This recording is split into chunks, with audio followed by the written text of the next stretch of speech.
All right, guys, welcome to the second round of the Floor is Yours tournament. This time we have another 4 teams with us. This time they've given themselves a few names, so we'll introduce them. So there is a team by the name of Quarren Queens, who are represented by Komal Koli Majumdar and Riddhi. The second team is Hitler to Heineken, which is represented by Ishan Banerjee and Arth Agarwal. The third team we have is Comrades in Arms, represented by Arav Midha and Pradyum Nahata. And the fourth team name, Obnoxious Male Debaters, represented by Maitreyo Das and Ishan Sengupta. I would also like to mention that we have 2 judges who have taken time out to join us today, by the name of Soham Chakrabarty and Suman Mitra. Thank you for joining in, you guys.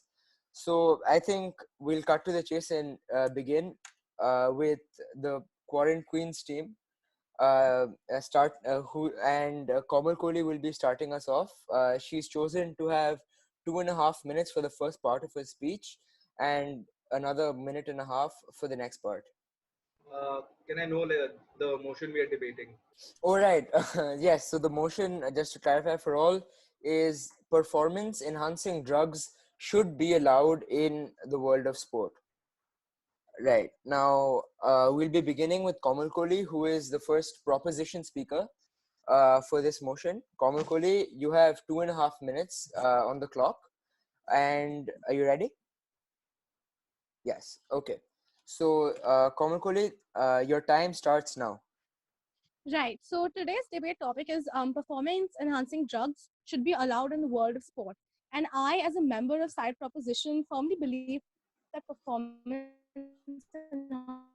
enhancing drugs should be allowed in the world of sport, athletes to reach their optimum human potential. However, we can all agree that human life is of utmost importance, and thus considering that human health and well-being look into in the later portion of my argument. Now let's start with why and what the current scenario is where performance enhancing drugs are banned. So what you have is an environment of cheating, an environment of people failing their dope tests, of people having a fact that they've taken steroids or taken other types of performance enhancing drugs during the course of their career. Say, for example, Lance Armstrong, whether it's cyclists or baseball players or athletes. We've seen it across every sport, and we've seen terrible casualties of cyclists dying in their sleep because of cardiac arrests and other health risks and health issues. And that is in a world where PEDs are banned in throughout multiple platforms. So let's consider this concept of cheating and why this is what revolves around people taking PEDs. Now, drugs are against the rules, but if today we were to redefine these rules of sport, and if we redefined it and we made it such that taking PEDs was no longer cheating or illegal, that would make it go from something which tarnishes a person's image to something which can be safely consumed, properly regulated, to make the competition free, fair, and safe. And if everyone is allowed to use PEDs, that means that there is no unfair means. Now, side opposition will say that it violates the spirit of sport. However, this will only do more good than harm, considering the fact that it will make consumption safer. So, as a speaker of side proposition today, I would like to propose an alternative model, which will go on to allow PEDs in sport. However, not just simply testing athletes for drugs in their system, but also testing their physical and mental fitness to see the amounts of PED and if their health and fitness is being affected by the consumption of PEDs, considering there is a curve, and all these athletes should be allowed to reach their optimum human potential, reach their maximum performance capability, and thus to do that, to test health and fitness and not just the presence of drugs in their system. Right. So I would like to end with the fact that side proposition today heavily supports the safe distribution and regulation and thus allowance of PEDs in the sporting world. Thank you. Right. Thank you, Komal Kohli. With that, we will now be looking for questions from the floor. We can recognize 3 questions from the participants, and the judges, and one question from the judges. If not, we can take two. So, is there any question from the participants? Yeah, right. Ishan, your question. Hello, am I audible? Yes.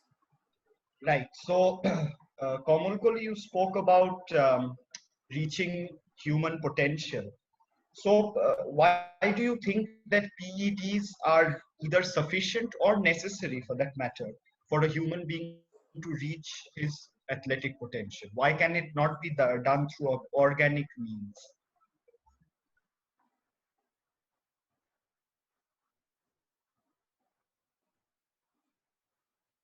Did you get the question, Kamakoli? Hopefully, yeah, this is mute. Yeah, continue. Yeah, yeah. So to answer Ishan's question, I would say that right now the way athletes train and the way athletes are chosen and sent to boot camps or things of that sort, it is completely based on the genetic lottery of that person. And there are many ways for people to enhance their capabilities. And side proposition believes that if it can be done safely through the use of performance enhancing drugs to reach that maximum human potential, to reach that performance capability, then they should be allowed in a regulated environment where it's free and the consumption is safe, and thus athletes don't have to suffer through health risks and don't have to suffer through issues because of its unregulated and unsafe conditions that currently exists in the sporting world, which has caused multiple deaths and other health risks. Thank you. Right. Thank you, Ishan. Thank you, Kamakoli. Are there any other questions in the speech? Right. There is a question from Arth. Arth, your question. Komal Kohli, you talked about how if drugs are allowed, it will be a fair system. But how do you describe a situation where a country from a West cannot produce, a country, an African country cannot produce the same level of drug a Western country will be producing for their athletes? So, which automatically calls for unfairness, right? Because their manufacturing systems are better than an African nation. So, how do you wish to bridge this level of competition?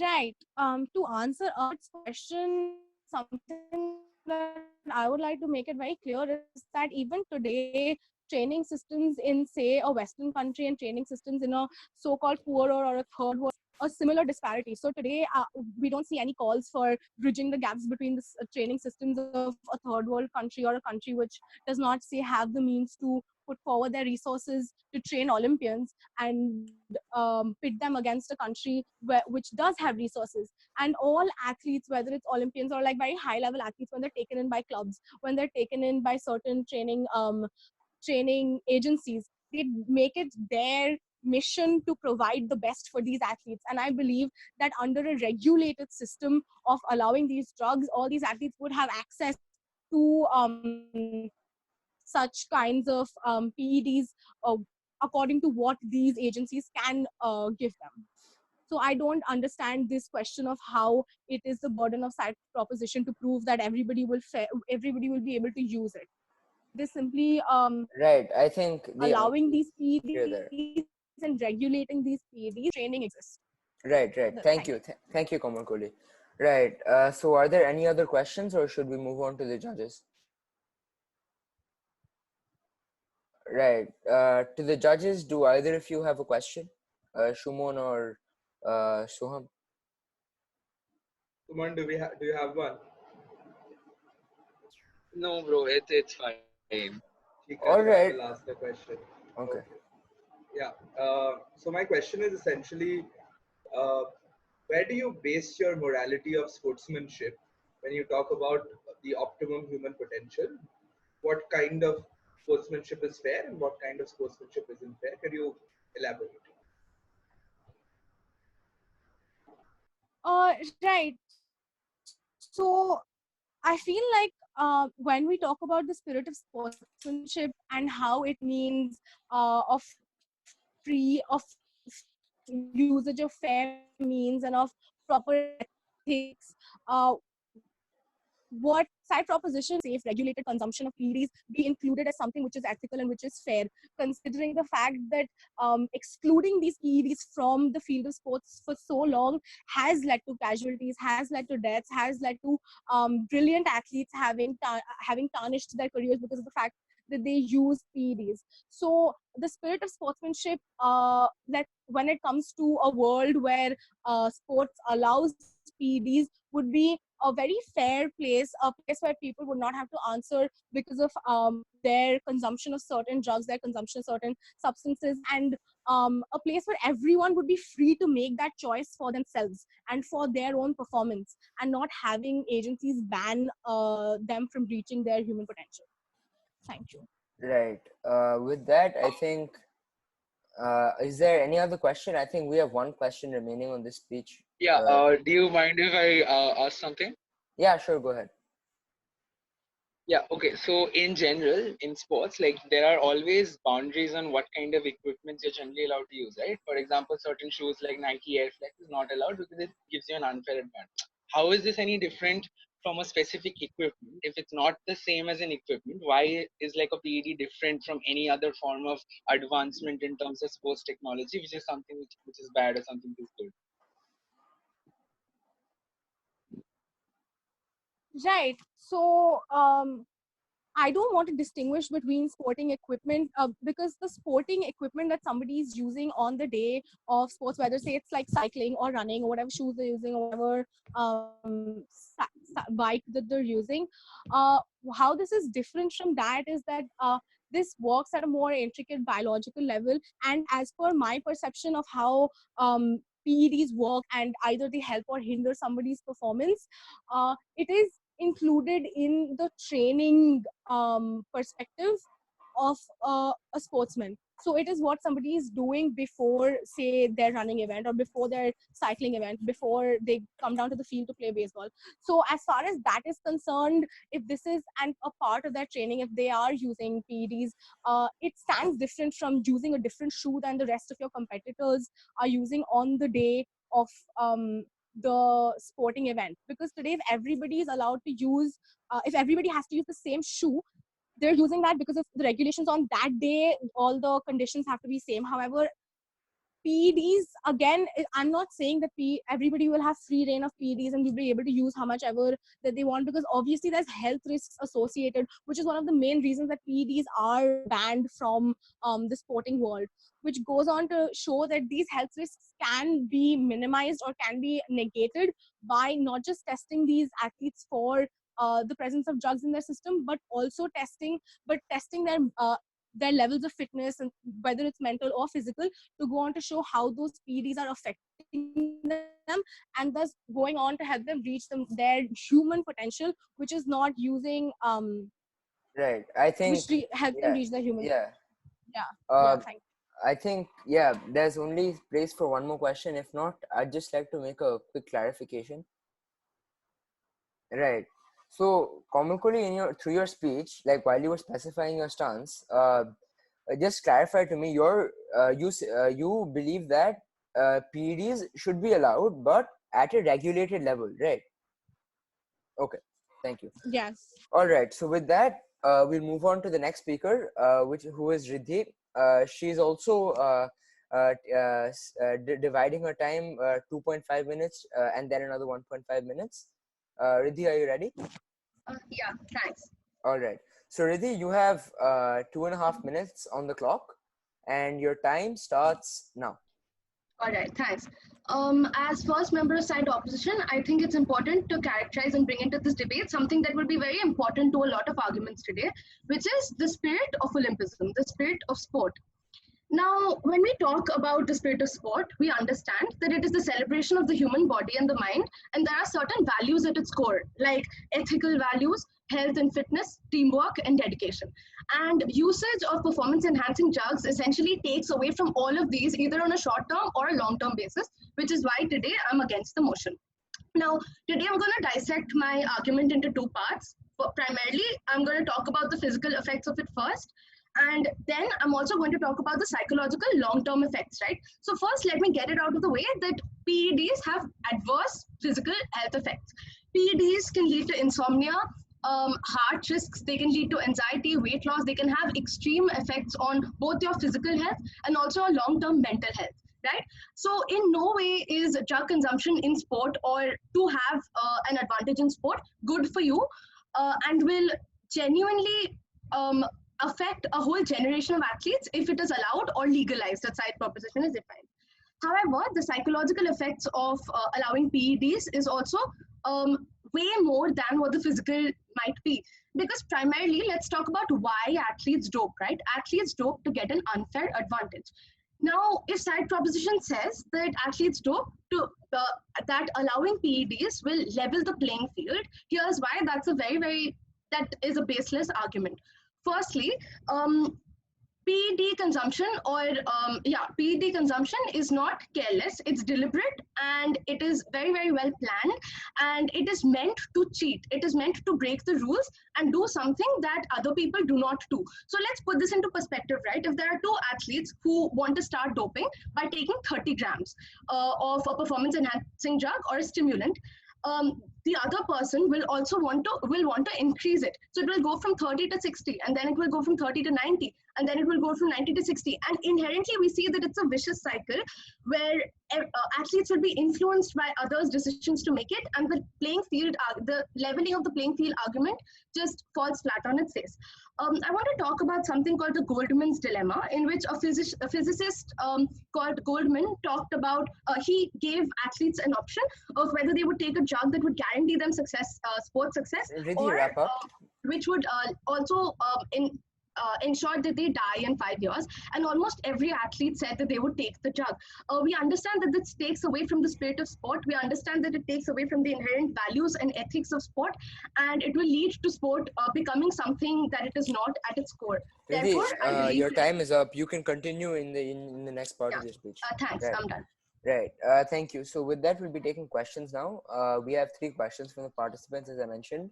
So we'll start with Moitrio, Right. and then move over to Pradyum, and then see if there's any other questions. Moitrio, your question. Yeah. You're muted. Moitrio. Sir, get to ask. Yeah. Carry on. Yeah, am I audible? Yeah. Yeah, so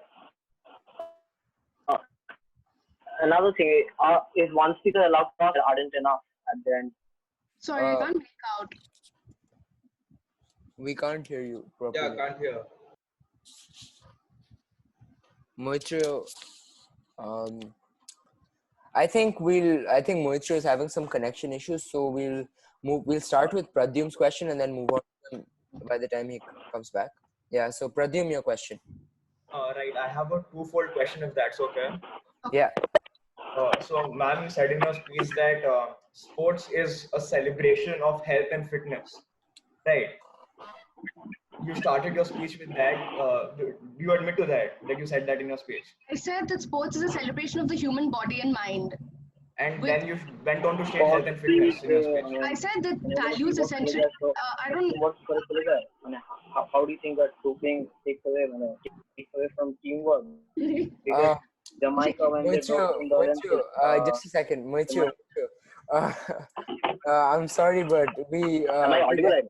Yeah, you're audible, but then we moved on to Pradyum's question, and then we'll come back to you first, and then because you were having network issues, so we'll just let Pradyum finish and then come back to you. All right. All right. Pradyum, carry on. I'm so sorry.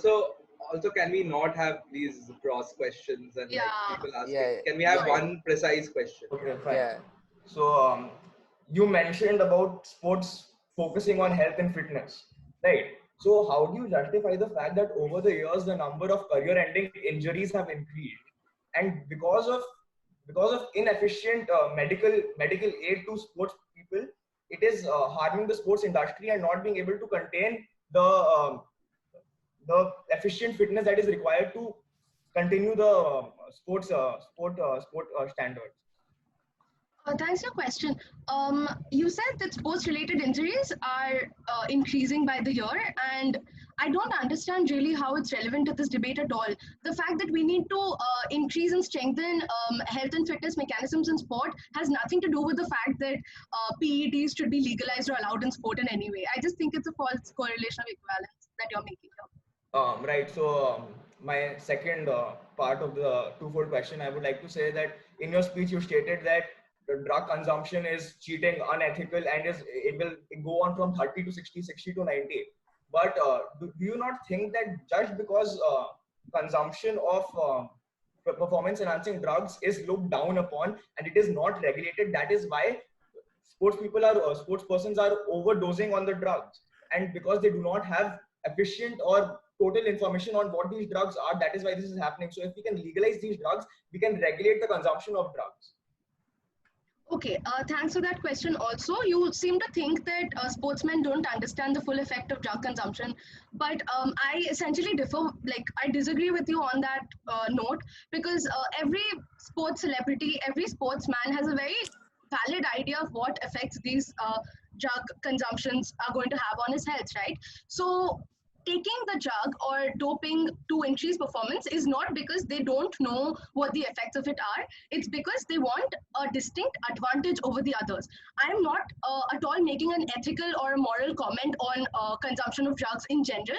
I am saying that breaking the rules is unethical, and even if we do the context for saying the 30-60 analogy was that side proposition is saying that it levels the playing field.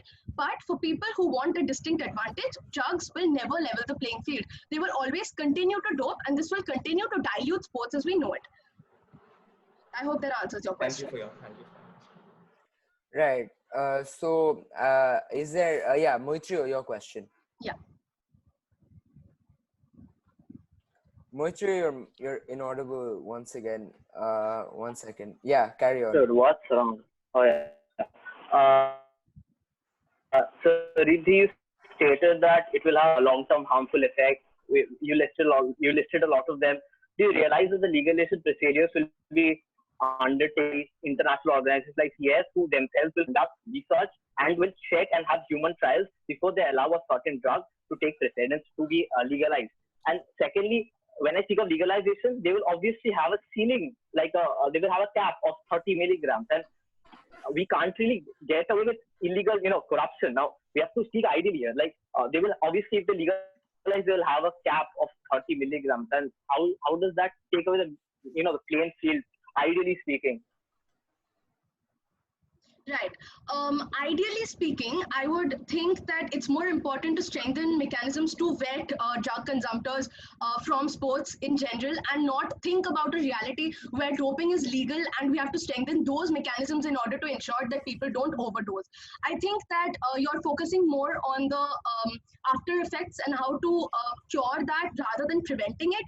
I don't think that like screening and mechanisms of consumption now are not the strongest. They require reform. If we reform mechanisms that vet people and ensure that nobody who consumes drugs unfairly goes in and competes against people who don't use drugs, I think reforming those systems are way more important and would lead to a way more healthy and efficient sport, or an enjoyable sport. Right. So I think we no longer have questions from the participants, even though we have one left. So do the judges have a question? Yeah, could I ask another? Soham. Yeah, if Moitra is allowed, I can take it. Yeah, because we have one more question available. Sure, Moitra, go ahead. Riddhi, you mentioned at the start that it takes away from qualities like teamwork. Now, can you just elaborate and justify how does doping take away from teamwork? Considering, let's say, a simple example of Jamaica in the Olympics when they doped and won the relay race, and multiple other examples. Please elaborate. Thanks for asking that question, Moitra, and taking one word out of a statement and taking it completely out of context. I said that the values of sport are ethics, health and fitness, teamwork, and dedication. I said that all of these are the values of the Olympism and spirit of sport. I did not mean to say that PEDs affect each of these things negatively. My point was that health and fitness as well as ethics are very important parts of sport. and PEDs affect both of them adversely. Right. So the judges, Shumon or Soham, do you have a question or? Yeah, I think Suman has a question. Right. Yeah, Soham, do you want to ask a question as well? Do you want it? Ask. We can take 2 questions if Riddhi is Yeah. open to it. Yeah, I'm fine with that. So, my question is this. So, since I think this debate is whether this particular legislation or this form of prohibitory act exists or not. So, like in your world, like if I'm like a average like player, and if I choose to like to do this out of my like, for example, own free will, why is that exercise in free will like unfair? Like, why can I not choose to do that since the validity of the law is like the prohibition is the debate? Okay. If you're talking about free will in this debate here, then I think that it's important to understand that this athlete has consciously made the choice to engage in a sport, engage in a discipline that requires certain rules and regulations. Just like every other organization or any other discipline, sports has a certain set of rules that are there for a certain reason, that are very unfounded and based on evidence, based on uniformity for all. If we're talking about free will here, I don't believe that free will here is any kind of an argument, because this is not really a qualitative debate, it's a quantitative harms versus benefits debate. If we look at it very objectively, then the harms of PEDs or legalizing PEDs they outweigh the benefits. Right. Does that answer your question, Shumon? Alright. I mean, no, but am I supposed to like ask another one? I mean, we do have a provision for a follow-up, so if you would like to clarify, I don't see why No, that's... I guess so. Okay, yeah. So the thing is, so since this is a debate where you're debating whether the prohibition on this particular event is supposed to be a thing or not. Like for example, you're regretting the existence of a prohibition on this kind of like doping structures, which means that on the other side that you're defending, and the alternative that you have to defend is whether on the other side this prohibition not existing has any kind of thing, right? So here I'm saying if both of this is like a wash on both sides, on your side it's not possible, on their side it's possible, then why is it better off for me as an individual to just choose? Like why can't I still make that choice on your side? Why is that choice like bad? Like for sports in general, I guess. I think that every athlete that I understand your question. I think every athlete that engages in sport also understands that it comes with a certain set of core values, right? And I think why it would be bad or why it would be immoral to perform in a sports field intoxicated would also inherently make him less of a fair player, which is a very important thing in sport. I think that's why it's bad. I think that's why it's unfair. And I don't think that these morality or this morality on drug consumption can be taken out of context, out of a sports situation to talk about free will. Because it's not about free will over drug consumption. It's about whether that you're using that free will to break the rules of a game that you've consciously chosen, or a game that you've consciously chosen to participate in, knowing that it has certain core values at its core. Right. So I think we'll move on to Soham's question now. Soham. All right. So with that, we're done with the team of Quarant Queens' speeches. We will now move on to Hitler to Heineken. We will begin with the first proposition speaker, which is Ishan Banerjee. Ishan, you have 4 minutes. 4 minutes for your speech. Are you ready? You are not audible. Am I audible right now? Yes, now you are. Right. Okay, may I begin? Just a second. Yes, Ishan, you have 4 minutes. The floor is yours. Very good evening, ladies and gentlemen. Ladies and gentlemen, when we are talking about the purview of PEDs being allowed in the world of sports, whether manufacturing is available or not, whether we are turning sports persons into superhumans or not, it is out of the purview of today's debate. It simply states whether it should be allowed or not. Let's understand that sports has become a field wherein sportspersons cannot be subpar. There can be a lot of reasons for this. For example, the Olympics, for that matter, has become a business in today's world. Australia spent $547 million on sports funding, 27 with 13.8 million just to send the Olympic team to Athens. On the other hand, when we look at Haiti does not have even half of that funding. Now, this creates a disparity, ladies and gentlemen, among the sports person.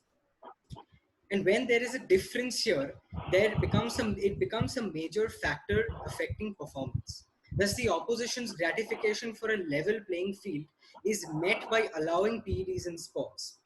The stakes are huge when it comes to sports because we are not living 100 years back wherein sports was just used for recreational purposes. Stakes are huge and entire nations feel a certain affinity via sports. Since the stakes are so high, like I said, that there's no space to be subpar, that's the very reason the proposition feels why PET should be allowed. We know how in, for example, like clubs like Real Madrid or like Barcelona, these teams, ladies and gentlemen, are provided with luxury gyms, spas, luxury facilities. And the only chance a low-funded team has against a team of this magnitude is via consumption of PEDs. A level playing field, ladies and gentlemen, India playing Zimbabwe at a cricket match. You see, this is the only chance a country like Zimbabwe has to win against India. PEDs should be allowed to use, of course, with a reasonable restriction. PEDs always don't mean necessarily acting as a catalyst to boost or enhance one's capability to perform in sports. As a member of the proposition, I also firmly propose that PEDs should be allowed for recovery purposes as well. A person recovering from an injury can be taken as an example. It is the pursuit of the opposition that has been narrowly focused on PEDs being an unfair drug and only being used to form an unfair platform is completely redundant. People have talked about taking PEDs as unfair, talked about morals, ethics, unfair advantages, cheating. Let's understand the morals and ethics. When you're talking about the unfair, means that you're talking about that happens due to something called genetic difference that creates a disparity at the first place. Let's understand now for a second, ladies and gentlemen, that human sport is different from an animal sport because it is creative. Far from being in the spirit of sport, biological manipulation embodies the human spirit, the capacity to improve ourselves on the basis of reason and judgment. Now, when we exercise our reason, we do what only humans do. The result will be that the winner is not the person who was born with the best genetic potential to be the strongest. Thus, sports will be less of a genetic lottery. The winner will instead be the person with a combination of genetic potential, training, psychology, and judgment. Performance would be the result of human creativity and choice, not a very expensive horse race. Talking about lastly what Riddhi said about ethics and morals, coming to that again. Ishan, Now, wrap this up. is a general manifesto of the opposition in today's debate. But even when the PEDs were banned, or when they are banned, players are in the pursuit of engaging those banned drugs.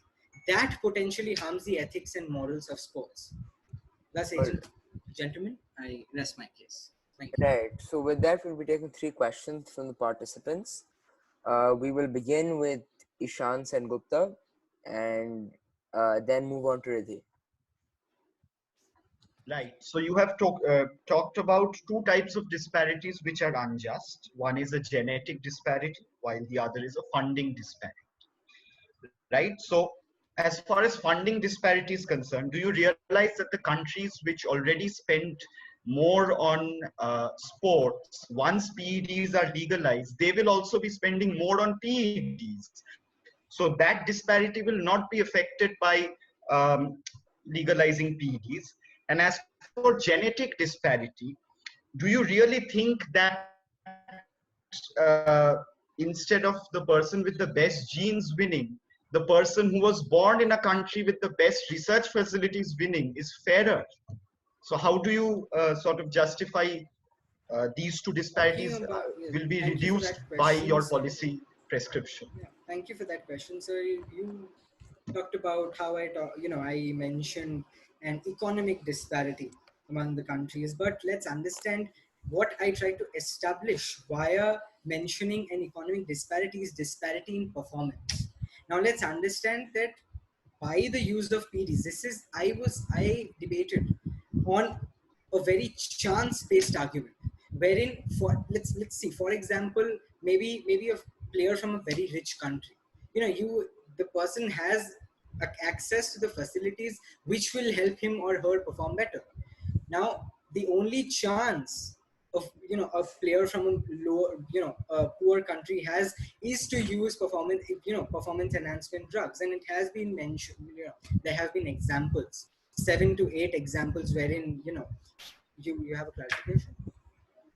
Can I ask a follow-up if you're done with your answer? Otherwise, Yeah, please continue. please, yeah. Right. One line. I think we should, if I request you to keep your follow-up limited to just like a point refuting to what he said, if that's possible. Right. So you're saying that countries with better funding are already using better facilities, and allowing PEDs will allow poorer countries or worse performing countries to be at the equal level. But do you realize that the countries that are currently on top, such as Australia or China, will also be using better PEDs than Zimbabwe? So how will that disparity be bridged? Ishan, thank you for the clarification again, but that is completely out of the purview of the debate. As one of the judges said, it is about the prohibition that we're talking about, whether it should be allowed or whether it should not be. Definitely the richer players using more PEDs, definitely that might be the possibility. But let's look at the immediate consequence of the people from a poorer country improving. You see? Thank you. Right. So with that, I think we'll move on to Riddhi's question. Yeah. Ishan, my question to you is that you've been talking a lot about the disparities, as Ishan mentioned. My question is also similar to that because you don't seem to be able to answer it. You are talking about decreasing disparities. Inherently, you're also at the same time contradicting yourself by talking about increasing disparities, because if there's a match between India and Zimbabwe that Zimbabwe cannot win right now, if or a match between USA and Zimbabwe, let's talk about, if we do legalize PEDs, it's not like USA will stop to level the playing field or allow Zimbabwe to have a better shot at winning. They're also going to increase, they're also going to use their resources to give their players also an equal advantage as Zimbabwe players will get. Therefore, it will increase the disparities, and in your words, it will change it from a genetic lottery to also a monetary and funding lottery. Do you agree to this? I mean, could you, I'll just ask, could you precipitate the question a bit? Okay, sure. Instead, you're talking about decreasing disparities. Do you agree that uniform access to PEDs, where there are already present disparities between the monetary situations of different participating countries, do you agree that these differences in funding and monetary resources will increase the disparities if we allow uniform PED access?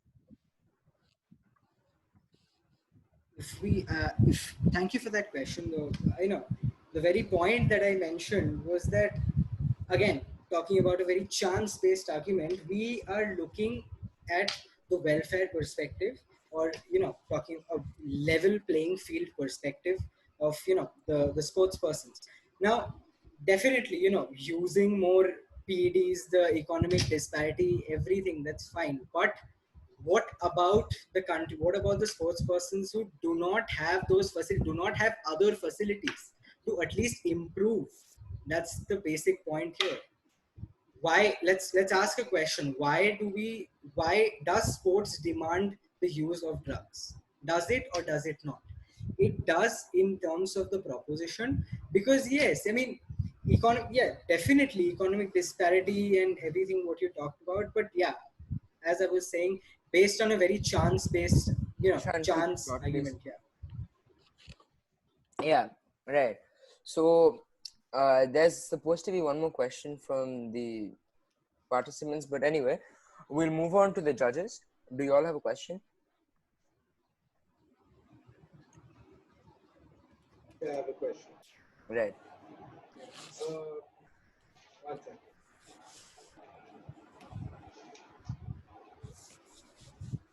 Ishan, my question to you is about is in line with something a previous speaker raised. In terms of the psychology of using drugs, uh, what kind of individuals are you selecting for in the sporting field when it becomes mandatory to use drugs? Because that's the world you're creating, right? Because in a world where performance enhancing drugs improve performance, both absolute and relative, you essentially the only way you keep up with competition, the only way you compete is by using drugs. Do you feel that given that a lot of sportsmen have reservations about using drugs, just like people have reservations about using synthetic medicines. Do you think the kind of people we are selecting for in the sporting field are necessarily is in line with this sportsmanship and the ideals that sport envisions? Just that's my question.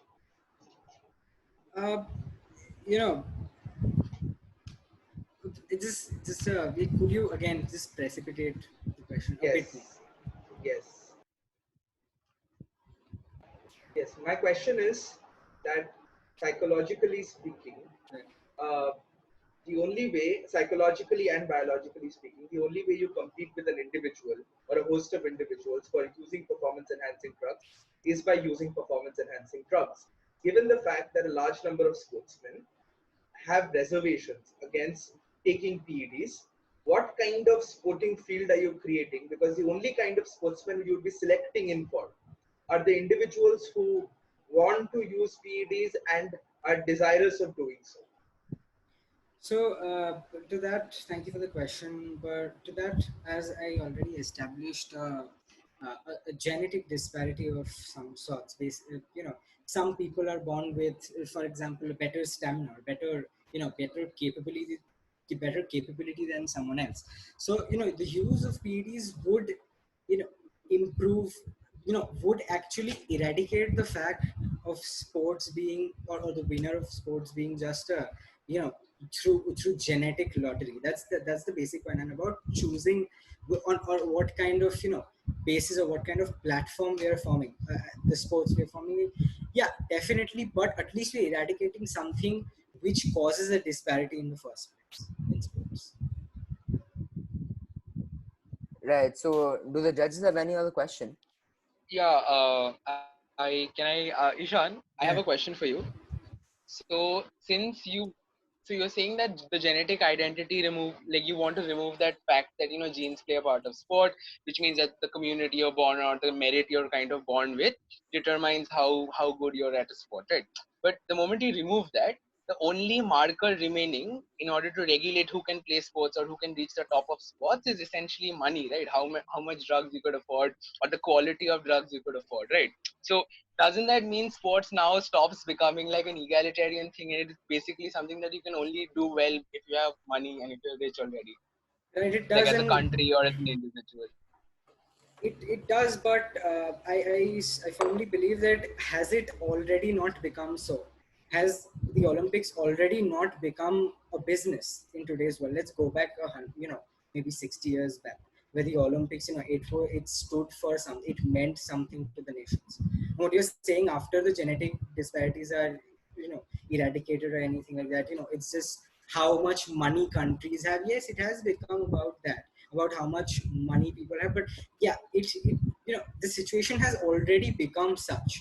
There is no future possibility of sports becoming just a money based just becoming something which is based on money or anything like Right. So, seeing as there are no more questions, once again, I just like to clarify one more thing to the speakers. Is that it's not nothing to do with the procedure, but it seems to me that some of you are just getting a little mixed up with the concept of of PEDs. Like through your speeches, some like just to make debate more constructive, I just like to add that PEDs only give you an advantage in terms of your physical attributes. It let's say it could do things like increase your reaction time and so on and so forth. Different PEDs grant you different attributes, but my point is that PEDs don't enhance your skill. your skill will always remain the same, and your knowledge of the sport will also remain the same. So how the only reason I'm making this clarification is some speakers, through their questions and answers and speeches, to me seem that they've mixed up this concept that PEDs grant them such a significant advantage that how much they know about the sport doesn't really come into play. So I just want this to factor in when you're making the rest of your arguments. But anyway, I have a question about procedure. So yes. Teams 2 through 4, we don't demarcate between our speaking time and our refutation time. We just speak for 4 minutes. I'm not quite clear about it's 4 total minutes. It's 4 total minutes. How you use that time is up to you. How much time you want to use for your refutation, you decide while you're speaking. That's totally up to you. So basically, Ishan is not going to speak after this again, right? I mean, this is it. This is his last speech until the moderator's question to the house. Right. All right. Thank you. The judges will only recognize where the judges are also listening to your speech, right? So they will see where you make the refutation and mark you accordingly. All right. So with that, we move to the second half of the Hitler to Heineken team, which is its opposition speaker in Arth Agarwal. Arth, you have the floor for 4 minutes. Are you ready? Before that, am I audible? Yes. So a very good evening to one and all present here. So my first constructive will focus on the originality of the sport. When we talk about the originality of the sport, if PEDs are allowed, the sport which we will watch on the other side will be as fake as the news propagated by a certain party's IT cell in our very own country. When we talk about my second constructive, what we must understand is when you take an African country cannot afford the basic amenities for their people. They cannot afford education, they cannot afford public health, and you expect them to spend on something which they don't have the manufacturing facilities for, and it is something which will lead to more and more westernization, because most of the World Health reports suggest that Western countries are the leading manufacturers when it comes to drugs. It will lead to westernization, and it will increase the rich-poor divide, which is already existing because of the hunger for recognition and the hunger for power. Moreover, when we talk about, let's take a situation here. For example, an athlete on principle does not want to consume drugs, but has the merit to run better than other runners. That person will be forced by that athletic board of that country to consume drug, which is wrong in itself, because the choice of that person is not being respected. And many speakers from the proposition are bringing up coaches, training systems, and how certain countries spend more on these amenities and facilities, and not talking about PEDs. But ladies and gentlemen, what we need to understand is when we talk about coaches and training systems, coaches don't kill people, training systems do not kill people, but PEDs certainly do. Now, when we talk about the anabolic misuse of drugs, the reputation of sports, and the whole fan base, the sentiment of the fan base, what we must understand is it has been an illegal trend for so many years. And when you ask the fan base to watch something which does not receive the equal amount of critical appreciation which it used to receive before, then you lose the fan base automatically. Then the viewership is lost, then the interest for the sport is lost, the love for the sport is lost. And ladies and gentlemen, it is like a rubber band situation. People will stretch it, and they will stretch it to a point they won't understand that the rubber band is torn. Now, since the proposition gave certain arguments about equality and fairness, and how they talked about that inequalities already exist, now it is very well understandable that their idea of equivalent and fairness is very similar to CPIM's idea of equality and fairness during their West Bengal period of governance. Because when we talk about a poor country, ladies and gentlemen, they do not have the basic amenity, they do not have a facility center, they do not have the organization center, and you expect them to make drugs for their sports people and athletic people. When we talk about the regulation of drugs as suggested by Komal Kohli, it is not as simple as a Bengali dad controlling his child from consuming alcohol. No, it is not that simple. The blood cell doping is so tough that sometimes it becomes so tough to detect, and that totally depends on the country, the manufacturer of the drug. And in certain cases, the drug cannot be identified in the bloodstream even after repeated tests, because of the creation of the drug or because of the creation of the medicine which is being used for the athletic country. Now, when we talk about my further constructives, what we must understand is certain speakers of the proposition talked about uh, how certain drugs can be made to how certain drugs can be made in a controllable fashion. What we must understand is when drugs are made in a controllable fashion, as already suggested by Riddhi, the consumption level of one sportsman obviously will go higher than the other sportsman. And when you put a ban on that, obviously, ladies and gentlemen, countries are well equipped to make drugs which are non-identifiable when we talk about the whole system of Olympics. And when we talk about the Olympic committees and the sports committees have existed throughout the years and which have drawn certain rules and regulations. Arth, wrap up. Regulations have been drawn for certain reasons. And the whole idea of reliance on certain manufacturing institutions is something which should be neglected in this whole scenario.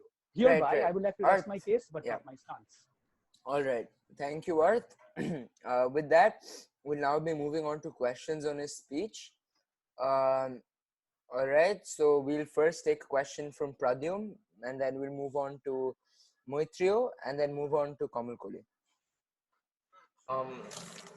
So you said in your speech that how legalizing PEDs will certainly affect the love for the sport, and the fans will have a lesser standard of entertainment when they realize the fact that the sportsmen are actually using performance enhancing drugs. So considering the fact that these PEDs are used for improving reaction to physical stress and fatigue, and therefore reduce the chances of having physical injuries, are you saying that entertainment is more important than safety in sport? Can the question be a little what to say? Can the question be? Can you make the question more concise? Because I didn't get the question. Exactly. So considering what you said about PEDs affecting love for the sport, considering the fact that PEDs improve reaction to physical stress and fatigue and thus reduce the shots of an injury, are you saying that entertainment is more important than safety? Because PEDs do make a sports person more secure and safe.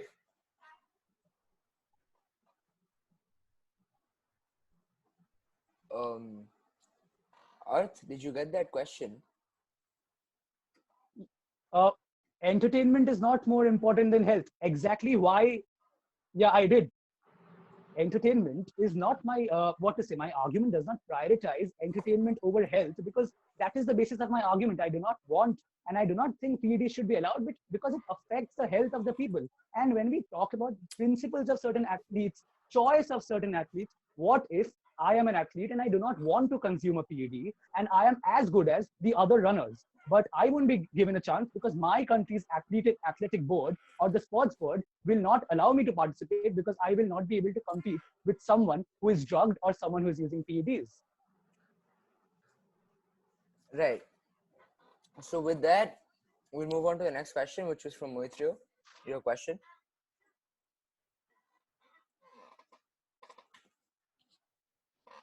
One second. Yeah. Carry on. Archie spoke of how certain countries can't even afford basic amenities. How will they afford research labs? Now, do you realize that, first of all, you will not get a return unless you invest? Now, let's say Jamaica. Now, economically, the economic disparity between Jamaica and let's say a country like Australia, Canada, Netherlands is huge.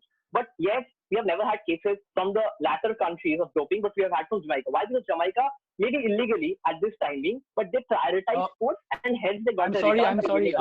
Sorry to interrupt you. Sorry to interrupt you, but I didn't. The question was a glitched question when it came to me, so the question wasn't clear to me. So can you just repeat your question in a concise manner? All right. So Art, you spoke how countries cannot afford basic amenities. How will they afford research labs? Now, if we take an example of, let's say, Jamaica, and we take an example of Australia, Netherlands. Now, first of all, you will not get a return unless you invest. Now, those latter countries which are economically way superior never had any case which Jamaica had. Why? Because they maybe illegally at this juncture, but they prioritize sports. So if a country does not prioritize sport and if they do not prioritize sport and do not invest in research labs, simply they will not get it done, because today we have to see from a realistic point of view, and it is an economical, it is a source of economy. So if you do not invest in it and you do not prioritize it, you will simply not get a return. Just keep your Again, question short from next time, Mitra. no, still, I still did not get the question because of the glitch, not because of the question per se, but because of the network. Because the question didn't come clear to me. It wasn't audible to me. I'll just give it to you in a very concise manner. Is it my network? Yeah. Go ahead. Mitra, carry on. If it's his network, I can ask the Well, question. I is it think my I have a network better or network. is? Alright. So is it my network which is causing this? I think Ishan caught the question. So Ishan, can you just put forward the question on his behalf? Yeah. So what Moitra is asking is, you spoke about countries like Australia, Netherlands, Canada, which could be able to invest more in drugs and in research than the African countries. So his question is, in spite of this, why is it that poorer countries such as Kenya or Jamaica, which I don't know about Kenya, he specifically said Jamaica, which prioritize sport, why is it that such a poorer country has had more incidences of doping than the richer ones? Then basically, Firstly, unless you invest, you won't get I return. get the question. So it's fair. I get the question. Yeah. So basically, now when we talk about the Jamaican case of doping, what we must understand is, firstly, since you gave an exception here, which you're counting as an example, I don't see the basis of the question. And when I answer that question, when I move forward with answering the question, what you must understand is, I am talking about a scenario where PEDs are legalized for everybody. Now, if PEDs are legalized for everybody, very logically speaking, the world's biggest markets when it comes to drugs have 4 Western countries. And now the whole situation will lead to Westernization because there will be a comparison in the manufacture of PEDs.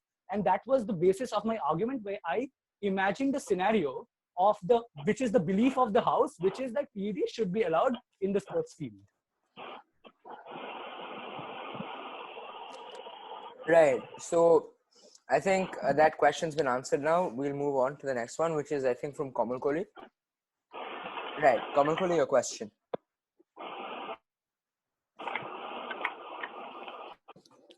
Kamal Kohli is on mute. Right. One sec. Yes, Kamal Kohli, carry on. Right. So, Arth, you said that right now there are drugs which are very tough to trace in the bloodstream and are almost unidentifiable in the bloodstream. So, don't you think that you said that these were bad things and these would continue in a world where PEDs are allowed in sports? So, my question to you is, don't you think that the creation of these unidentifiable or very low traceable drugs has been because of the demonization of PED in sports, which the regulated allowance of PEDs in sports would combat, thus leading to a much more transparent scenario?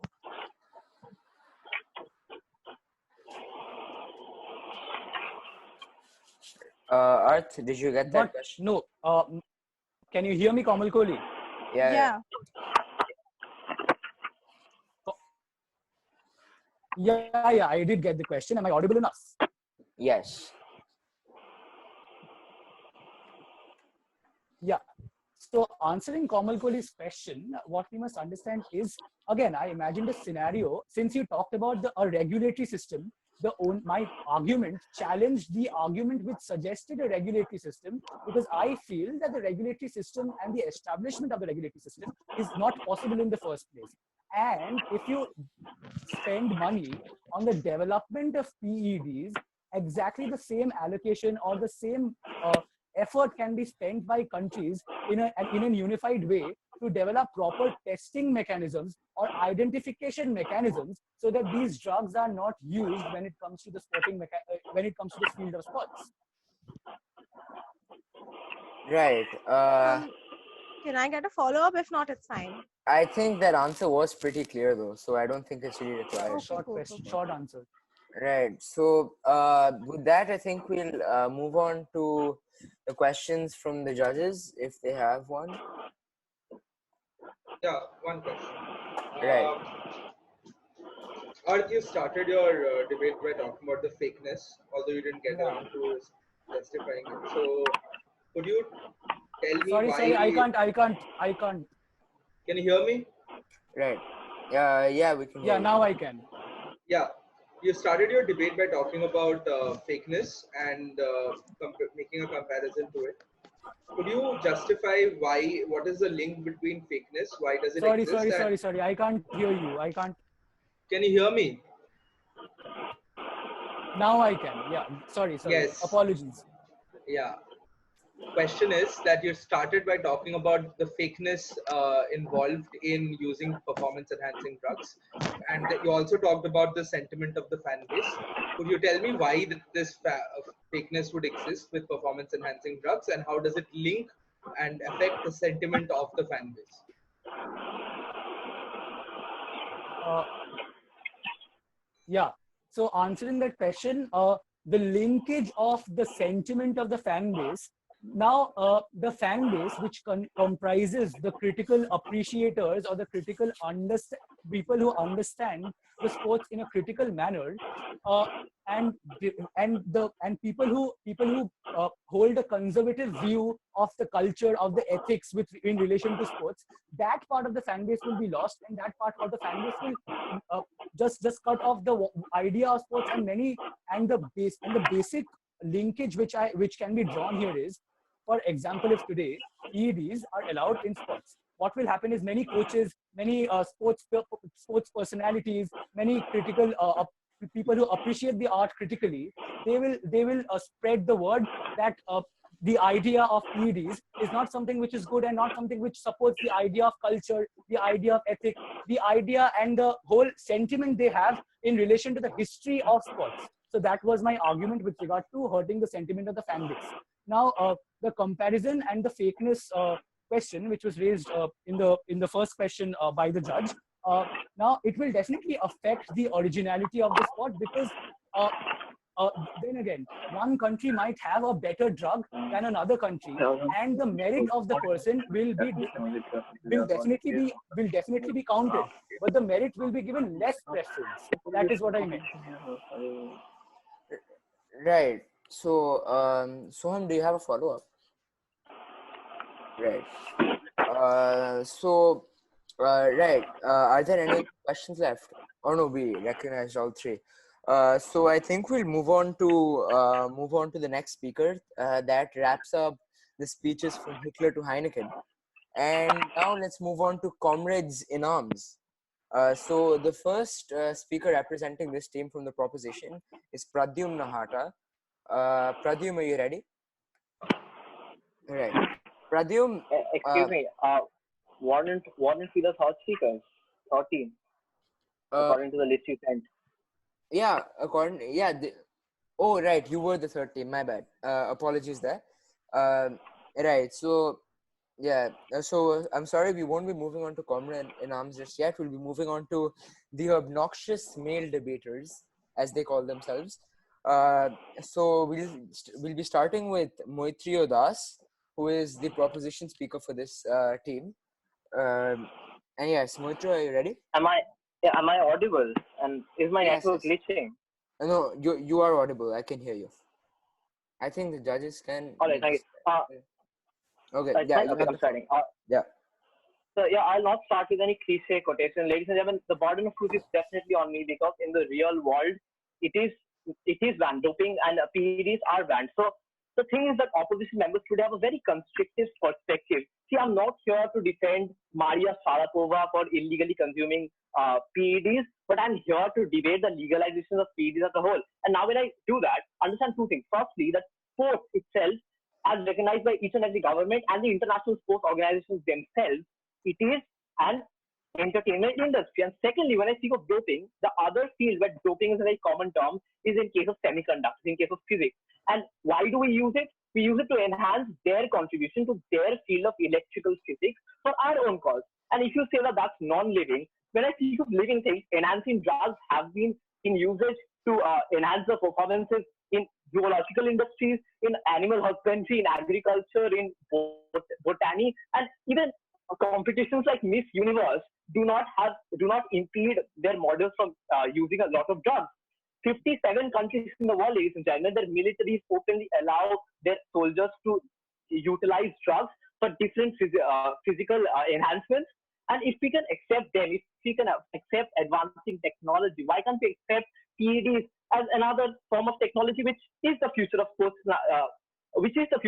Now, people have a misunderstanding and undermine the legalization process.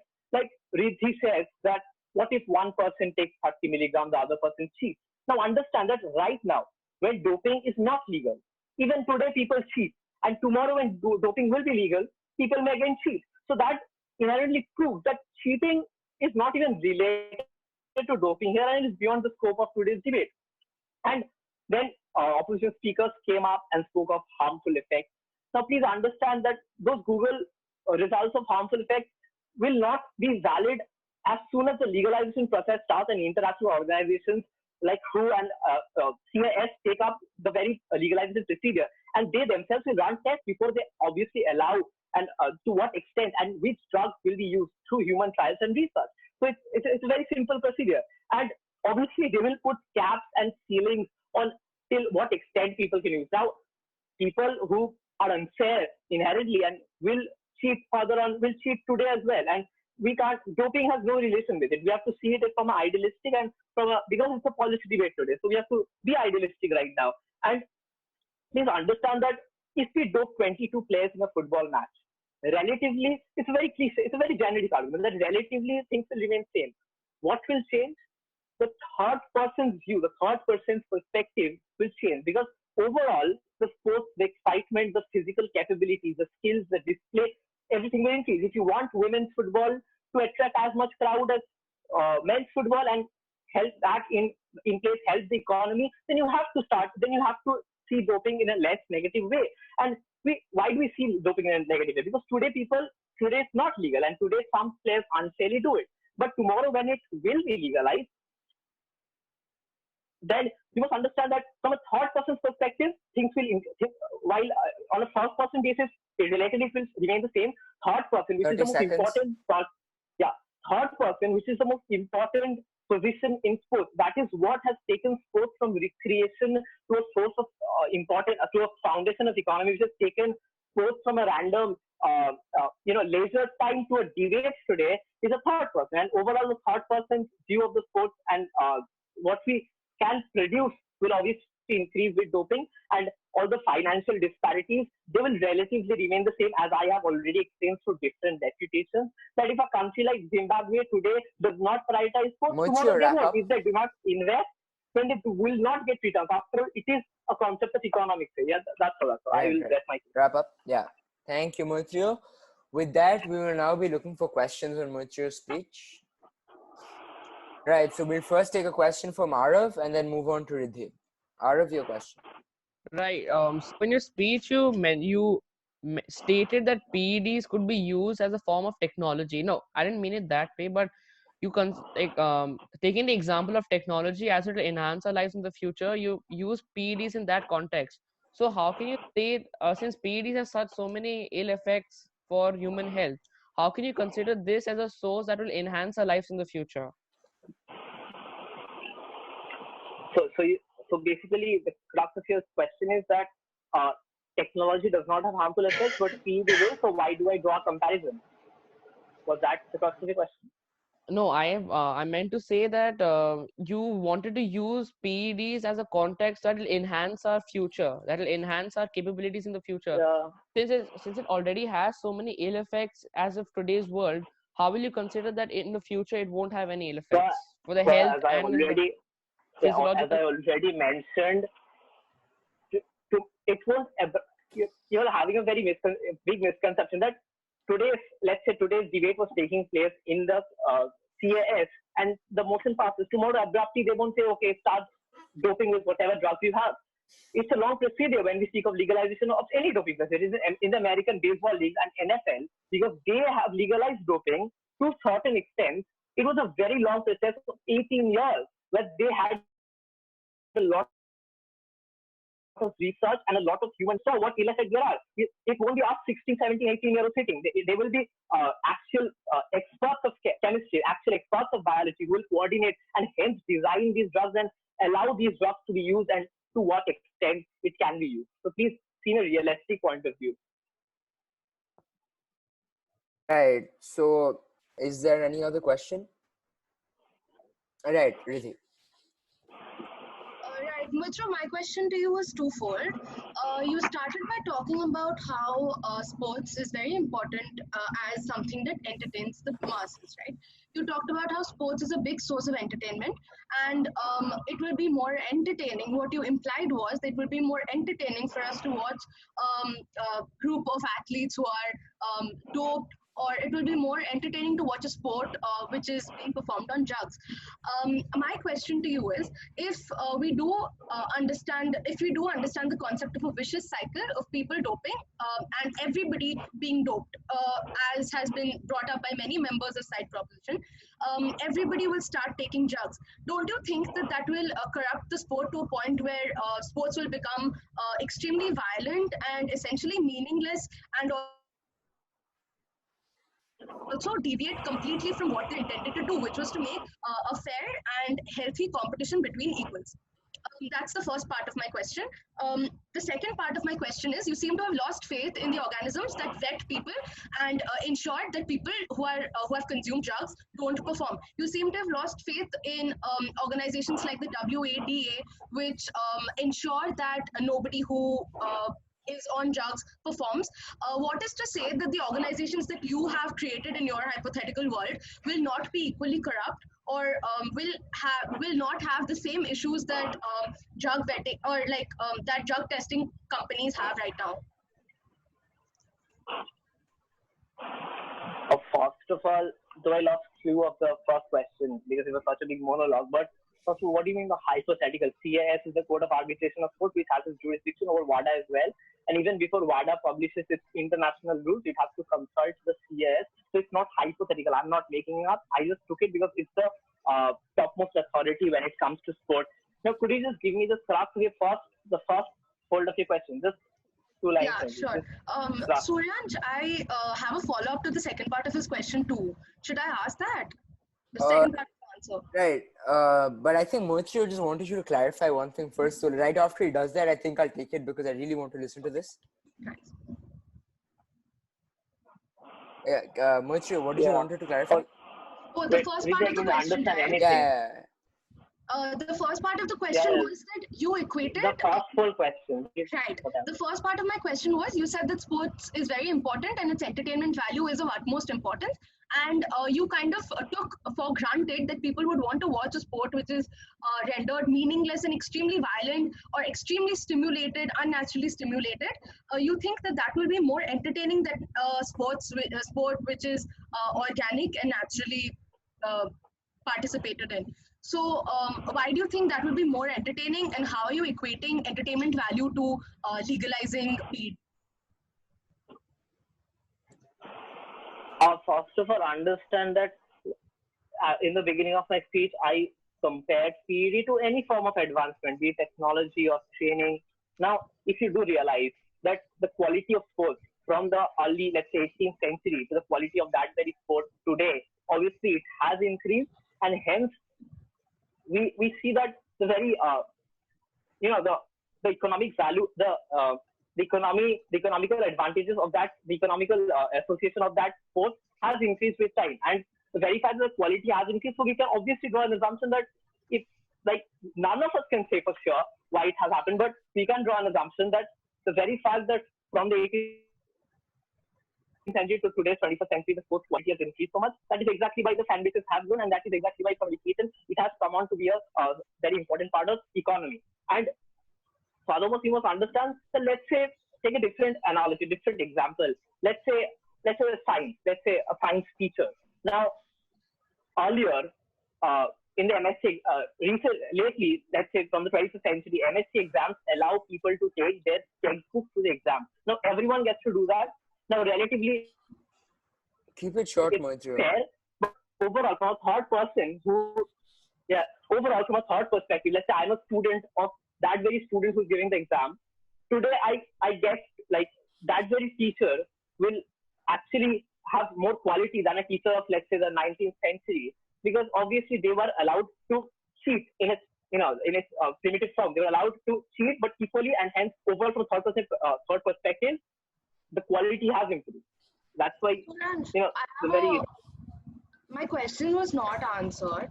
I mean, I think if your question was answered or not, I think the judges have recognized that bit, so I don't think it's needed any further. We've already moved too far down this line. Sorry. So, if the judges are okay with it, I think we should just move on to the next speech, or unless they have a pertinent question to ask.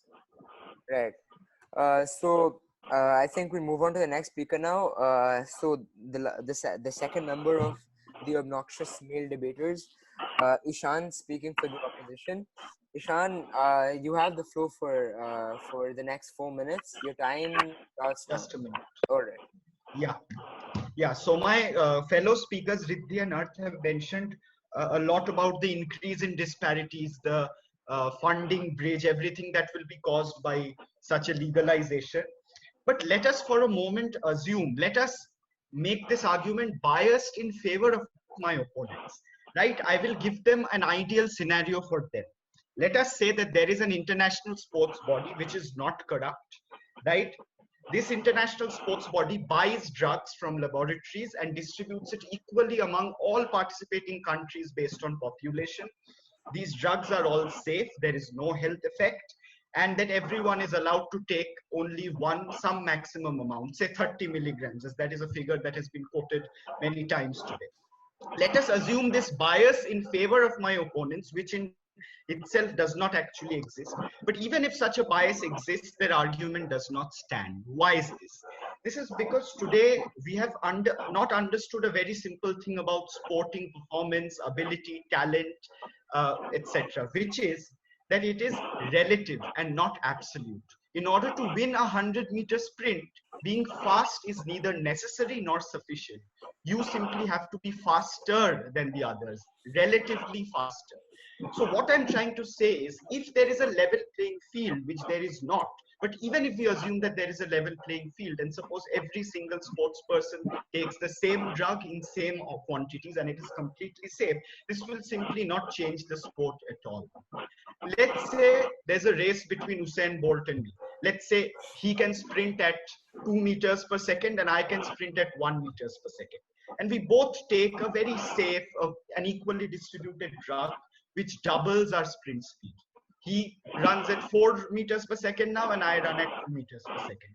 That neither changes our relative abilities, nor does that change the actual result of the race. So what my opponents are essentially proposing here is a drug which will not be equally distributed. But even if it is equally fairly and safely distributed, it will simply not change the sporting playing field at all. Relative abilities will remain same and dependent on genetics, training, etc. But we as a global economy will be incurring a huge cost in developing performance enhancing drugs. We will have logistical costs for actually administering these drugs, and there will be it'll be a wastage of our laboratories, universities, and scientists who will be developing a drug which simply does not change anything but the absolute abilities, which does not matter in a competitive field like sport where only relative abilities matter. Now, moving on to my refutations, Kamal Kohli especially has mentioned a lot about how the illegalization of performance enhancement drugs makes it more dangerous, and therefore we should legalize it. So let me draw an analogy here. Robbery is illegal everywhere in the world. So if I rob a house where the other person knows me, he has seen my face, I am more likely to shoot him so that later on he cannot tell police that I was the one doing the robbery. So does that mean that the country should legalize robbery just because illegalizing it leads to other adverse effects? So what essentially is happening is that my opponents are replacing poor regulatory standards which currently exist and equating it and solving it by removing the regulation altogether. And that to me does not make any sense, because other than this, the enlargement of inequality making sports essentially about technology rather than sporting ability. That argument has been stated over and over again by my fellow speakers, so I will not venture into that. Thank you.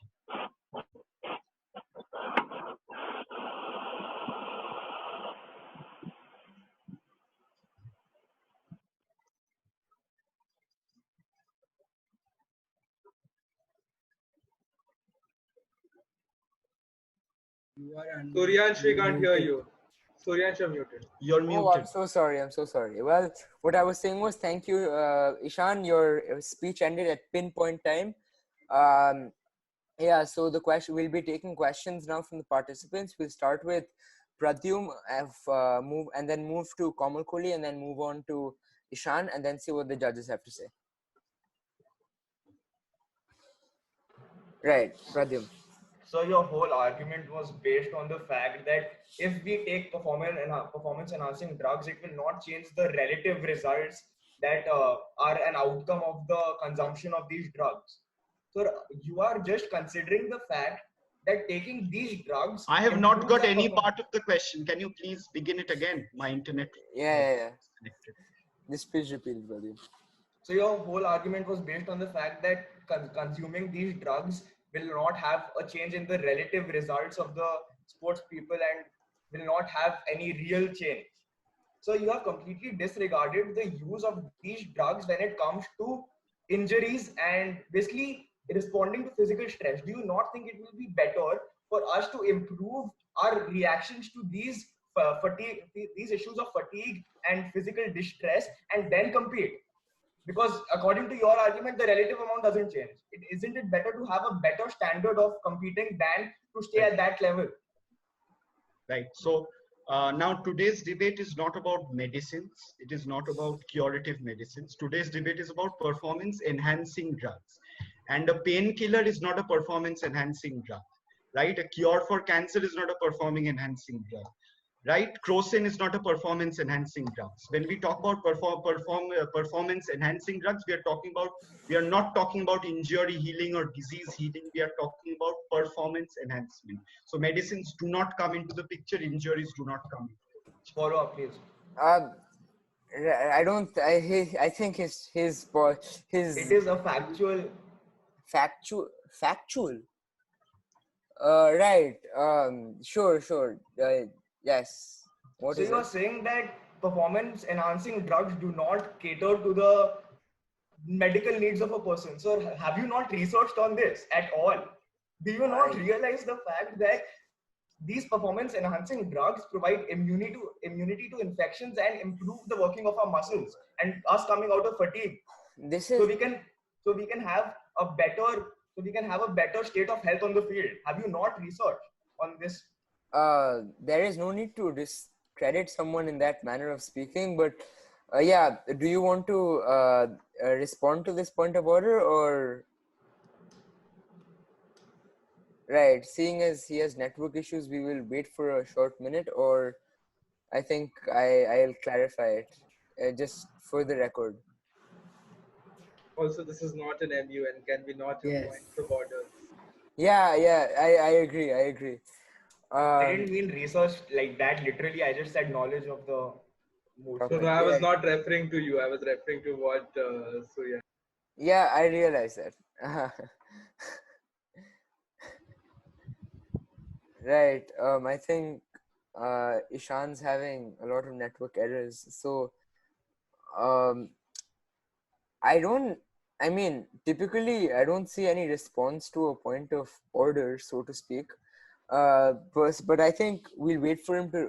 We'll move on to the next question. We'll move on to the next speaker. Ishan's back. He's back and he's gone again. He's interesting. No, Ishan is back. I'm so sorry. I'm so sorry. Please Ishan's repeat. back. I can see two of him now. I can see here. Please, your follow-up. I didn't get it. Yeah. His follow-up was a factual inaccuracy. Go ahead, Pradyum.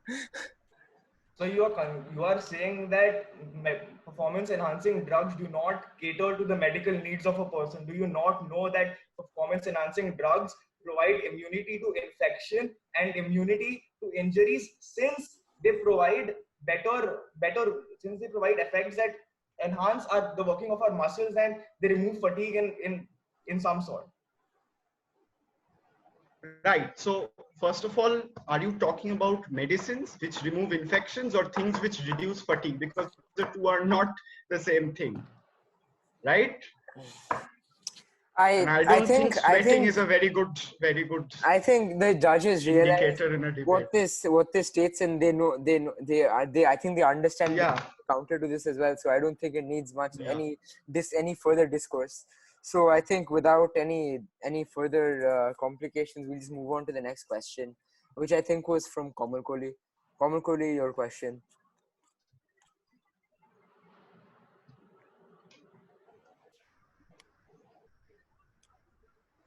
Suryansh. Yes. Right. So you said that the usage of performance enhancing drugs or introducing it in the sporting world will not change anything in sport, will not change how the results come out. But don't you think it has and it will have a hand to play in sports, especially when it is a sport which is like man against time, so something like a sprint or cycling. So don't you think it will enhance human feats when it comes to sports? No, there are two parts to your question, right? The first is, as far as humans against time is concerned, absolutely, there can be a sporting event like that. But do you realize that there'll be multiple people running against time? So they'll essentially be running against each other, because the person who runs against time the best will be the winner, right? It's not just one person running against time and winning a medal. And secondly, I forgot. Can you the last part of your question again, please? Right. Oh, human feet, right? Yes. Yeah. So uh, why do we need to improve human feet artificially if it does not change the sport? It does not change the result. Why do we need to improve human feet for the sake of it, when that very technological capability can be applied elsewhere? Why do we need to do it to sports to improve feats, which will actually not change the result or the proportion in which the abilities are distributed among sports people? Right. Thank you. I don't see the need for a follow-up here. It's quite understandable. So yeah, the last question from Riddhi. Yes, carry on. Yeah, Shan, in your last answer, you mentioned that since we don't use enhancers in any other industry, there isn't any need for using enhancers in the industry of sport. Are you not aware of the fact that in almost every other entertainment industry, in modeling, in acting, in reality TV... Just a minute, you're misstating my argument. My argument Wait, for not I'm not using finished with my enhancement question. drugs. Ishan, No, you have misquoted I'm me. not finished You with my can question, let Ishan. her finish, and then you can say what please, you want to say. please. Yeah. I have understood your argument perfectly. You are saying that because we don't need to increase human potential in any other industry, there's no reason for us to do it in the sports industry. Are you purposely ignoring the fact that in almost every appearance related industry, there are in fact a lot of enhancements? There's plastic surgery, there's huge amounts of technology that can be used to enhance performance and human potential in those industries. So if you're using that as a yardstick to talk about why we should not use A any question, not a enhancers, monologue, please. Yeah. that's Thank my question. Right. So That's it. there are certain industries. There are certain industries in which there are certain in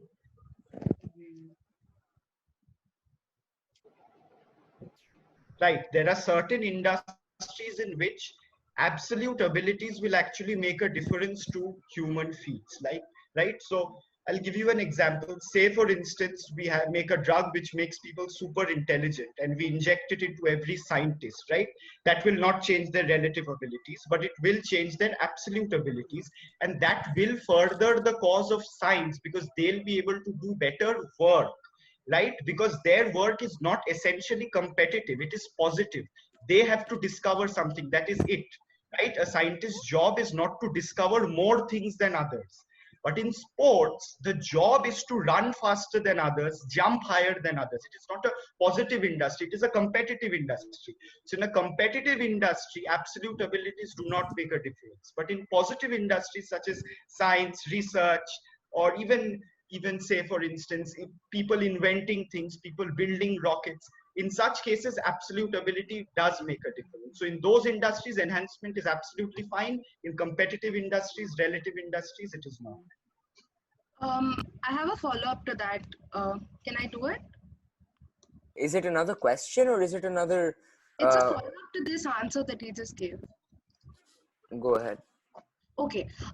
In your answer, you've essentially compared something that you claim to be a positive industry and something that you claim to be a competitive industry.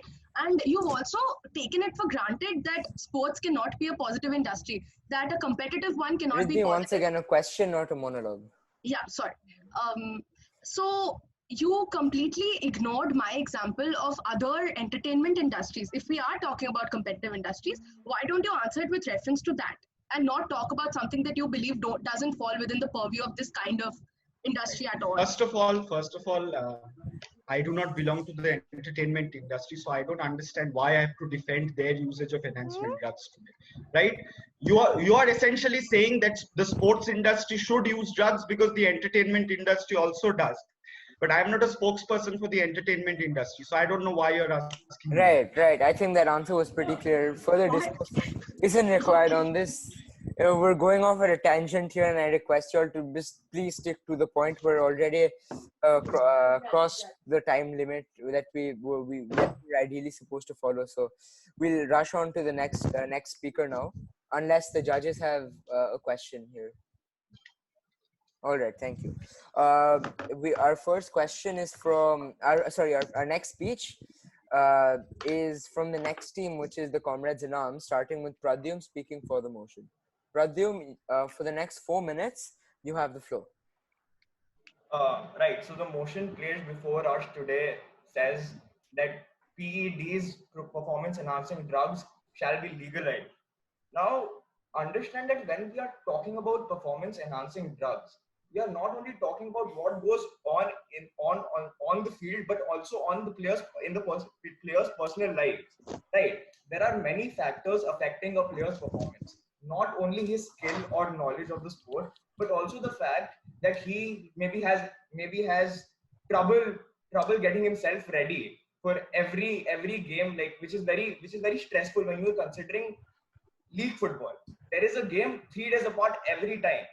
Now understand that not every player is physically suited to play games every 3 days throughout the season. There are 38 league games. There are 38 games for each club in Premier League. Now understand that this goes on throughout Christmas, throughout every festival, and it is physically very difficult for players to cope up, which has resulted in players not performing to their full extent. Now there is a blurry line, for instance, between what is and isn't an improper substance, like between anabolic steroids and ephedrine, but no restriction on caffeine use. Now consider two sportsmen. One is fully consuming caffeine every week. He has no restrictions on his caffeine consumption, and there is no restrictions on caffeine consumption at all. But then there is another sports person who cannot consume caffeine due to allergies, or due to maybe his body does not react well to it. Since there is no imposition on the consumption of caffeine, we know that caffeine enhances performance. We know that caffeine gives a person energy. But if one person is not getting that energy from caffeine because he is allergic to it, the other person will be. So the whole basis of imposition might be misplaced when we are talking about legal impositions on substances. Now going on to the biological and more genetical part, the African American athletes comprise 12% of the US population. Yet they comprise 75% of the athletes in the National Basketball Association, 50% of professional football players, and 25% of professional baseball players. African Americans have longer limbs with smaller circumference meaning that they have higher centers of gravity than other players. Now understand that isn't this a disparity on its own? Isn't this a genetical disparity on its own that the anti-African American men are facing when it comes to sports? Now the moderator put forward his opinion, which spoke about how PEDs do not improve skill or natural talent and knowledge of the sport. I completely agree with this fact. I completely agree that natural talent is innate and it cannot be acquired through performance enhancing drugs. But understand that performance enhancing drugs all mostly cater to the physical needs of a person and not his skill or not his knowledge of the sport. Because PEDs help a person cope up with the competition he's facing in the sporting industry. Now the whole argument laid by the opposition states that if there are funding disparities, if we legalize performance enhancing drugs in every country will not be able to cope up. Understand that economics is not a zero sum game. When we liberalize and when we allow a country to produce, it is not like just because it is inferior, its infrastructure is inferior to other countries, it does not mean that it will be harmful for the country. Because when we are allowing production of these performance enhancing drugs, we are allowing progress and we are allowing the increase in GDP. Right. And that's it. Is that it? Is that yeah, that's the time. All right. On that note, we will now be moving on to questions on this speech. Right. Are there no questions? Right. Ishan, your question. Right. So one of the pillars of your argument has been bridging genetic disparities or genetic inequalities of athletic ability, right? Right. So now, do you realize that even other than sport, among the hundreds of characteristics and abilities that an individual has, there is genetic disparity. There is genetic disparity in intelligence. There is genetic disparity in how hard a person is able to work. There is genetic disparity in how quickly he's able to grasp a particular concept, right? And if we follow your argument and the philosophy of your argument, which is bridging genetic disparities because apparently genetic disparities are unfair, would you also allow a student who is genetically less intelligent to cheat in an exam because somehow his genetic lack of intelligence is unfair? So how are you equating cheating in an exam with taking performance enhancing drugs? Well, according to my argument, I am talking about legalization. Okay. Let me change my example if you want, right? Not cheating, okay? Not cheating. Suppose he's given an easier paper. What? He's given an easier paper. He's not cheating. A student is genetically less intelligent. He's not allowed to cheat, but he's given an easier paper. So considering is the that example fair? of genetically less intelligent students, you know that there is a practice across schools that lets I didn't get that. What? Yeah. So basically understand the fact that across schools there is a practice which when we place the genetically less smarter students in another room and allow them to understand the paper better. How are you talking about helping a genetically? How are you talking about how unethical is helping a genetically disabled people when we are helping them not by giving them an easier paper but a better understanding of the same paper? I have a follow-up, which is just going to be a yes/no question. Right. Okay. Go ahead. Right. So African Americans are genetically better at sports, right? So we should help non-African Americans by giving them enhancement drugs. That is fair, but a more intelligent student is also going to get better marks and go to a better university. Say an intelligent student A goes to Harvard and a less intelligent student B goes to a second-tier college in the US. This is unfair, but the first case, this is absolutely fair, but the first case is unfair. Yes or no? Wait, like, could you explain the crux of your question? He is simply saying that there is a contradiction in your arguments where you say that there is the example in which you mentioned that an African American being better than the rest of the world at sports is fair. However, Is unfair.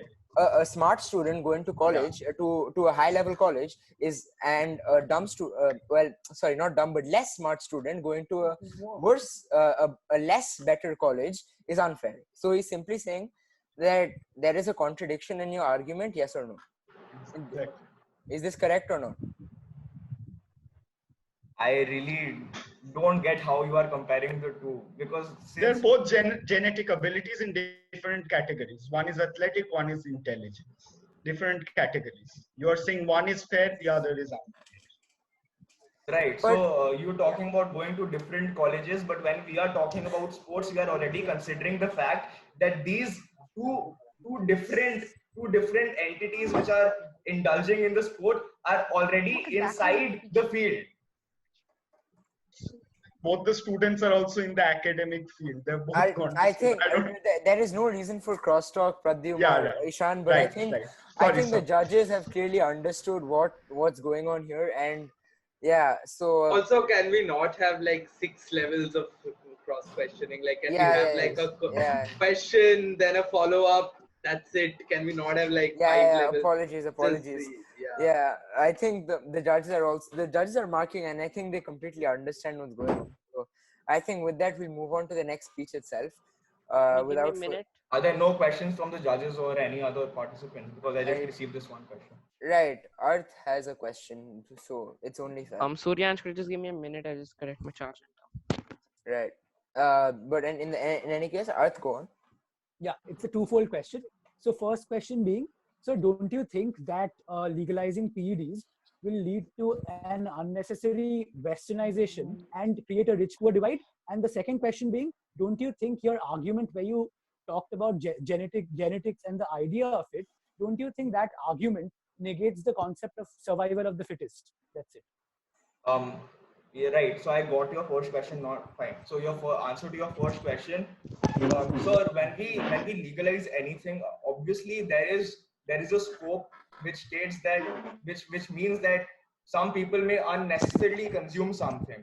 But understand that when we are legalizing something, we are also placing restrictions on very unnecessary consumption, because through legalization can be placed restrictions, right? Right. I think we've understood it. I think. And the second question, yeah. I didn't get it properly. Arth, what was the second fold of the twofold question? Arth. I think he's like. All right, connection errors, but we are suffering time constraints, so there is nothing we can do about it at this point. But I think the judges have taken into account what Arth had to say and what Pradyum said. So I think we'll move further now on to the next speech.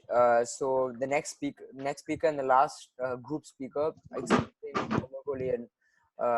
Riddhi's second half is Arav Midha speaking against the motion. Arav, you have right. Start. Yeah. Arav, you have 4 minutes.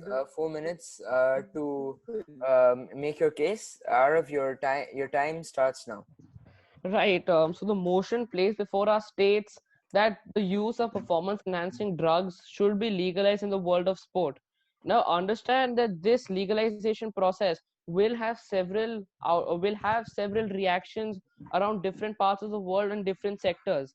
So one of the most important and the hard hitting factors will be the sentiment of the fan base, which will eventually result in a decrease in the earnings of one particular sporting company, or will result in a general slowdown in the business of sport. So we need to understand that the sporting industry is worth $489 billion. And for example, if we take a very famous team such as Real Madrid, all right, so if the Real Madrid board convinces the players to use drugs to enhance their capabilities and so that they could do better in the games, so if this act is caught, it will result in a widespread action taken against the team. This will result in the fan base completely disintegrating. And we need to see that we need to look at the economic and the business point of view of this motion as well. So we can see that many jobs will be laid off, the fan base will disintegrate, and we can also see that the world generally will expect less of a sport which has been plagued by so many cases of doping around the world. So we need to another factor which involves the legalization of PEDs is the physical and the health regards. So a problem with legalizing this is the health risks. All drugs, including PEDs, have extreme long-term negative effects on a person's physical and mental state. Someone who chooses to take these drugs are asking for several health problems in the present and in the future, such as cardiovascular issues in anxiety, as well as several physiological issues.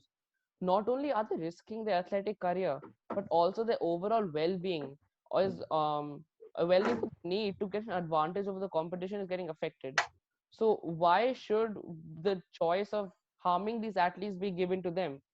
Plus, if most of these athletes are deciding to use steroids, then many of the players who do not wish to suffer from the long-term effects will feel coerced or will feel coaxed into using such illegal substances themselves. This could result in slowly killing the spirit of the sport, and in another way, in reducing their physical capabilities in order to stay at the competitive level set by the steroid users. So another problem is legalizing steroids will not keep the players from getting an advantage. It will only increase this problem of continuous drug use and the deterioration of their health. If the athletes are legally allowed to take a specific amount of drugs, who's to stop them from illegally taking more? At this point, it becomes an endless cycle of athletes taking more and more to try to stay ahead in the competition, which will result in an eventual decline in the sports or spirit of sportsmanship. So it also legalization of these PEDs will also result in the will also diminish the moral values of sportsmanship, integrity, character, and talent. So we can see that since one particular sportsman is using this, several other young sportsmen will also be influenced into using this, and will eventually lead to having several health effects in the future, which will prevent them from playing and making a career for themselves. And here I rest my case. Thank you. Again, with a pinpoint ending to his speech. Thank you, Arav. We will now be moving on to questions on Arav's speech. We will start with Ishan. Wow. We will start with Ishan, followed by Komal Kohli, followed by followed Ishan, followed by Komal Kohli, followed by Moitro. Ishan, you have the first question. Ishan, are you there? I think we'll just start with Komal Kohli then. Komal Kohli, your question.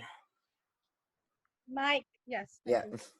Okay, so Arav said that if, say, for example, a team like Real Madrid got caught using PEDs, it would affect their business and their earnings and all of that stuff. But Arav, do you not understand that once we legalize PEDs and have them in a regulated usage of manner, this kind of tarnishing of sporting people's careers or sporting teams will no longer be the case, because it will be something which will be free, legal, and safe for everyone to use? Right. So you said that once these drugs are legalized, it will be safe to use. However, this is what's the case with current use of PEDs. There are several ill effects, as I mentioned in my speech, to the users of PEDs, which will inhibit them from exhibiting their physical prowess in the sport. They will eventually, be curbed by these health restrictions and health reasons to stop playing the sport, and which will eventually, lead to a decline in the sporting industry and the sports and the sportsmanship playing in these teams. So I hope I've answered your question. Right. I don't think a follow-up is required here. We'll move on to the next question from Ishan, and then move on to Moitro from there. Ishan, your question. Said how the use of PEDs will lead to a reduction in the number of jobs. But the question is, how will it reduce the number of jobs when more manufacturing centers would actually lead to an increase in employment, lead to an increase in jobs? Manufacturing centers of what? Could you specify that, please? I mean, there is a constant increase in the in employment. Like specifically quoting what you said, jobs there will be a loss of jobs. So when there is a presence of manufacturing centers, how come there will be a loss of jobs when there is employment production by these manufacturing centers? Yeah, so you need to realize that manufacturing centers and employment is not available readily in every country that you can think of. For example, look at our own country. There are so many unemployed people who are still living here. There are people who are unskilled, who are not, you know, contributing to the productivity of the economy. So we need to look at it from a area perspective. From which place are you talking about? So if we consider a place like India, we can't just provide so many people with employment since there are so many unemployed people as well in a country. So yeah. Right. Answer the question. With that, we'll move on to the next question from Moitrio. Moitrio, your question. Yeah. So let's assume that 20 years from now, after, let's say, if it's legalized, doping is legalized, 20 years from now, it's societally accepted, and it's not an unethical act. Now, you gave an example of Real Madrid. Let me give you another example of Real Madrid. The 1950 team of Real Madrid, Fernando Morientes, there was a player. He said that they used to train 6 times a week. Today, when a player in Real signs for Real Madrid, they sign a contract of 13 trainings a week. Now, that player may feel that he's being coerced to, train more. Now, you may think that training is more ethical than doping, but I'm talking about, let's say, 20 years from now, it is legalized and it is as normal as training.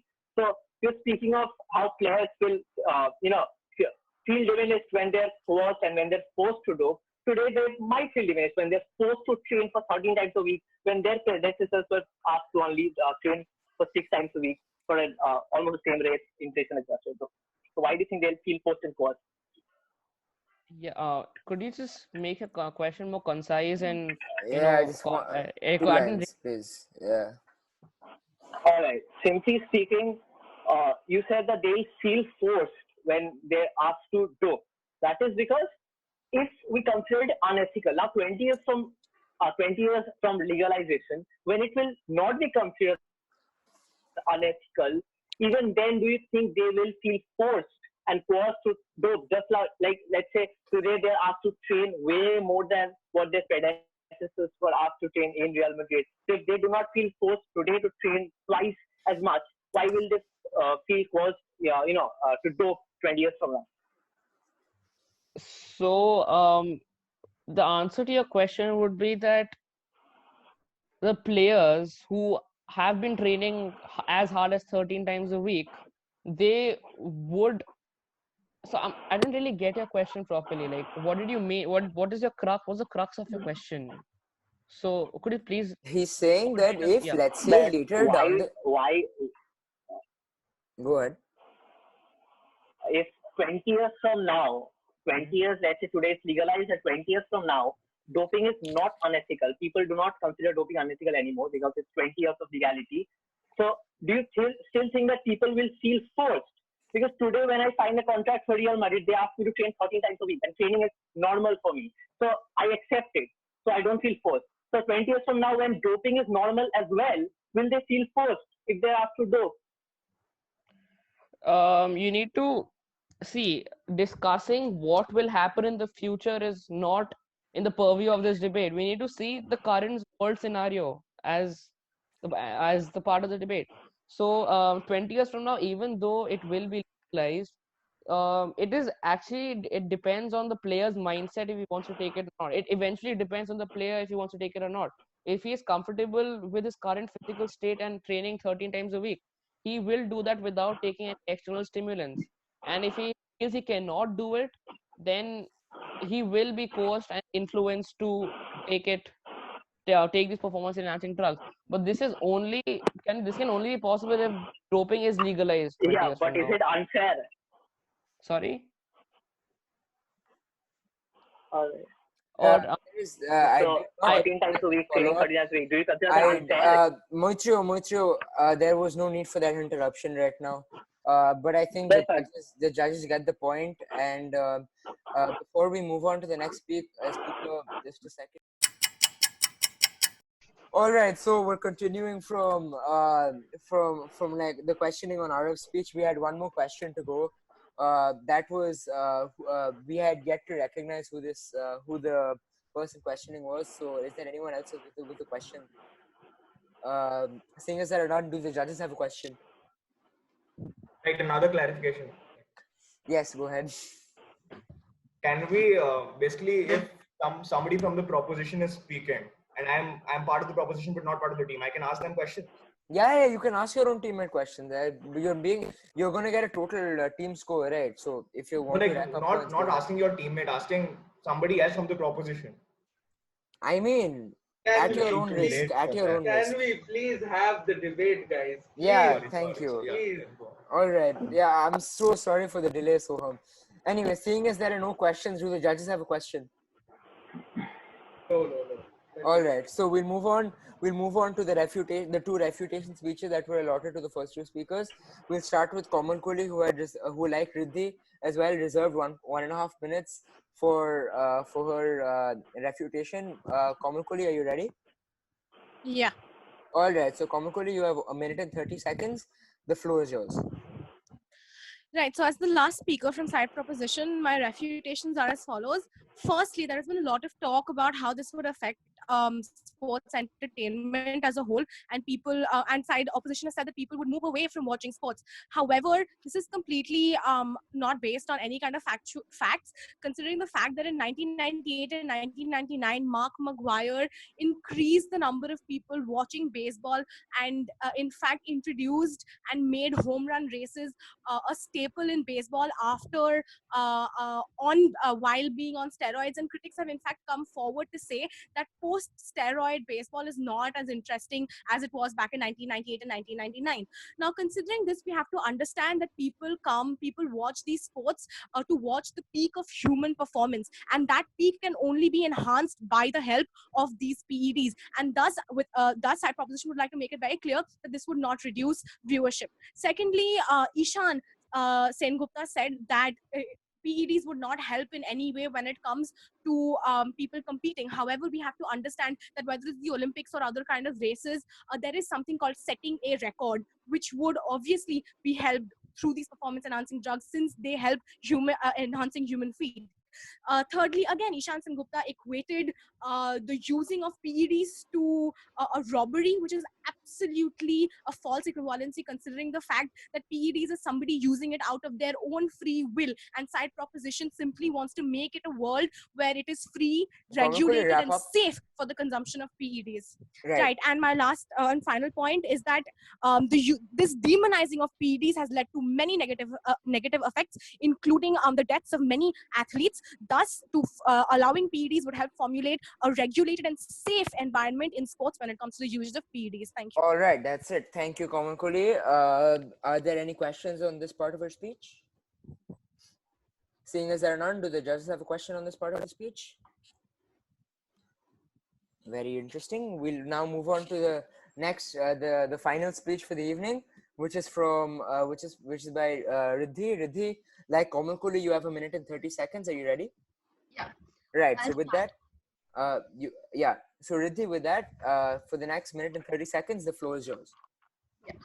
I would like to start by saying that this primary argument that legalization will ensure safe consumption falls completely flat on its face. The same mechanisms and same structures that side proposition so proudly tears down, saying that they're corrupt, that drug testing agencies are corrupt and inefficient and invalid. This same issue can happen if the regulatory bodies, as side proposition puts it, they can also be corrupt. They can also have systemic inefficiencies, which will not lead to safe and regular and uniform drug consumption. Ishan talked about a level playing field. I think it's valid to say that his argument was completely defeated because of the large-scale economic disparities that he completely ignored. Ishan also talked about natural differences. Let's make it very clear in this argument that natural differences and genetic differences can be bridged in other ways except for using performance enhancing drugs. For example, the example of Messi and Ronaldo, right? Lots of people say that Ronaldo isn't as talented naturally as Messi is, but that doesn't mean that he's not equivalent to what Messi. He has not achieved as much as Messi has achieved. Ronaldo has worked twice as hard. Things like hard work, things like dedication and discipline also factor into how you can bridge the genetic lottery, as side proposition has put it. Other things include how side proposition Mitra, in fact, has completely ignored the fact that this is ignored how unethical it is in a sports environment and wrongly accredited it to being unethical in another environment. We have not made any kind of a moral commentary on the usage of drugs. We have made a moral commentary on an unfair advantage. So this isn't about using drugs or like doping. It's about an unfair advantage and cheating, which is against what sports stands for. All right. Thanks. I hope that sums it up. All right. Thank you, Riddhi. With that, we'll now be looking for maybe 2 questions from the audience, from the participants. Any questions from? Oh, all right. Pradyum, your question. Ma'am, you mentioned economic disparities in your speech, which I basically spoke about in my speech too. Do you realize the fact that when a poor country opens up to producing a commodity, and it doesn't mean that it's gonna be unfair for that country to produce the commodity, because just because another country is good at producing something doesn't mean that it will be bad for them. We are all together in a race towards economic progression. All the countries are together. It is not a zero-sum game. How do you realize? How do you say that there are going to be economic disparities when we open up the production of performance-enhancing drugs?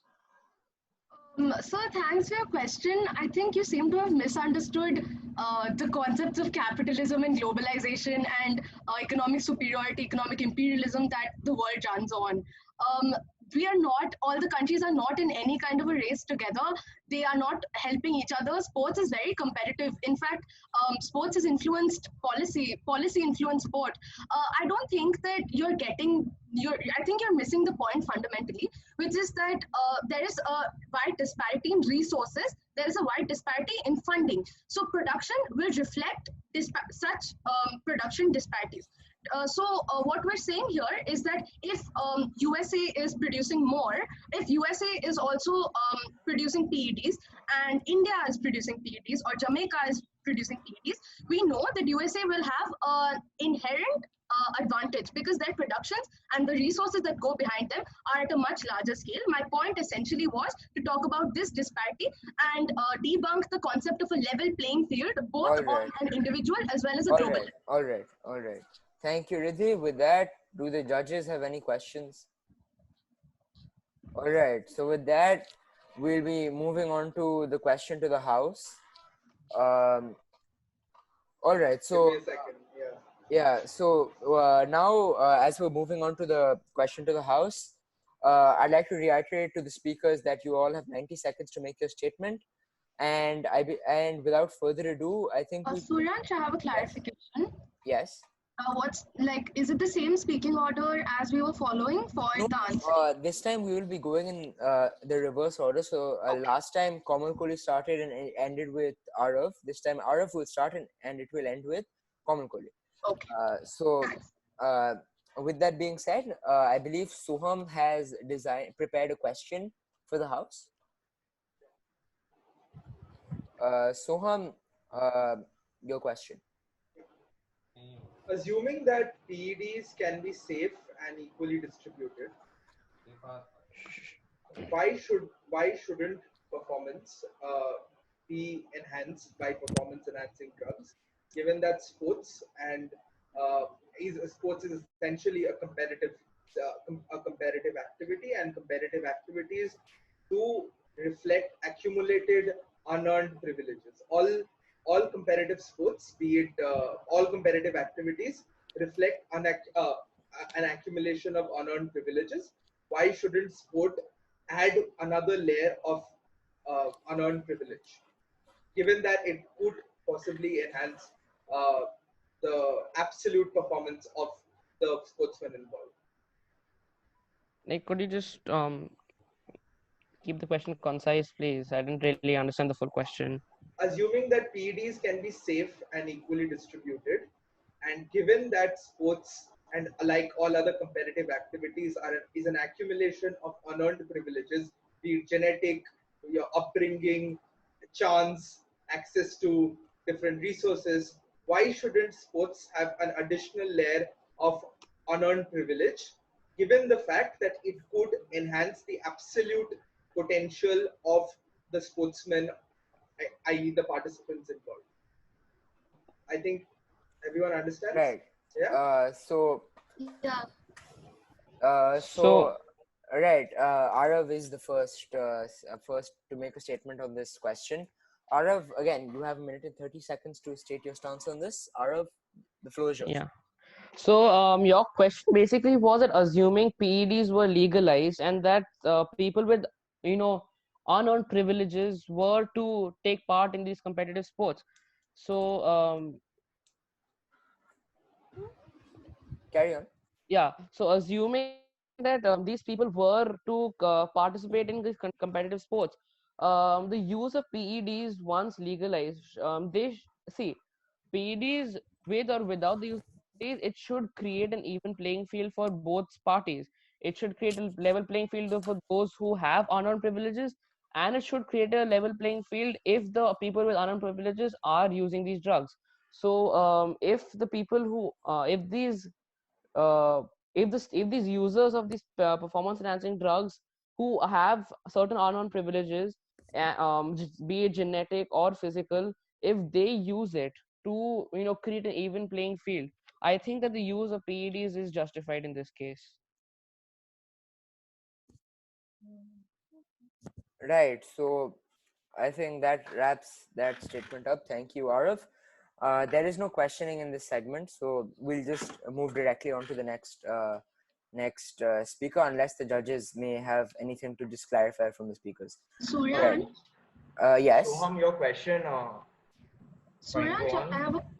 Sorry. Go on. Go on, go on. Who wants to say what? Okay, I'll go first. Right. I have a slight clarification towards the question, towards Sohamda.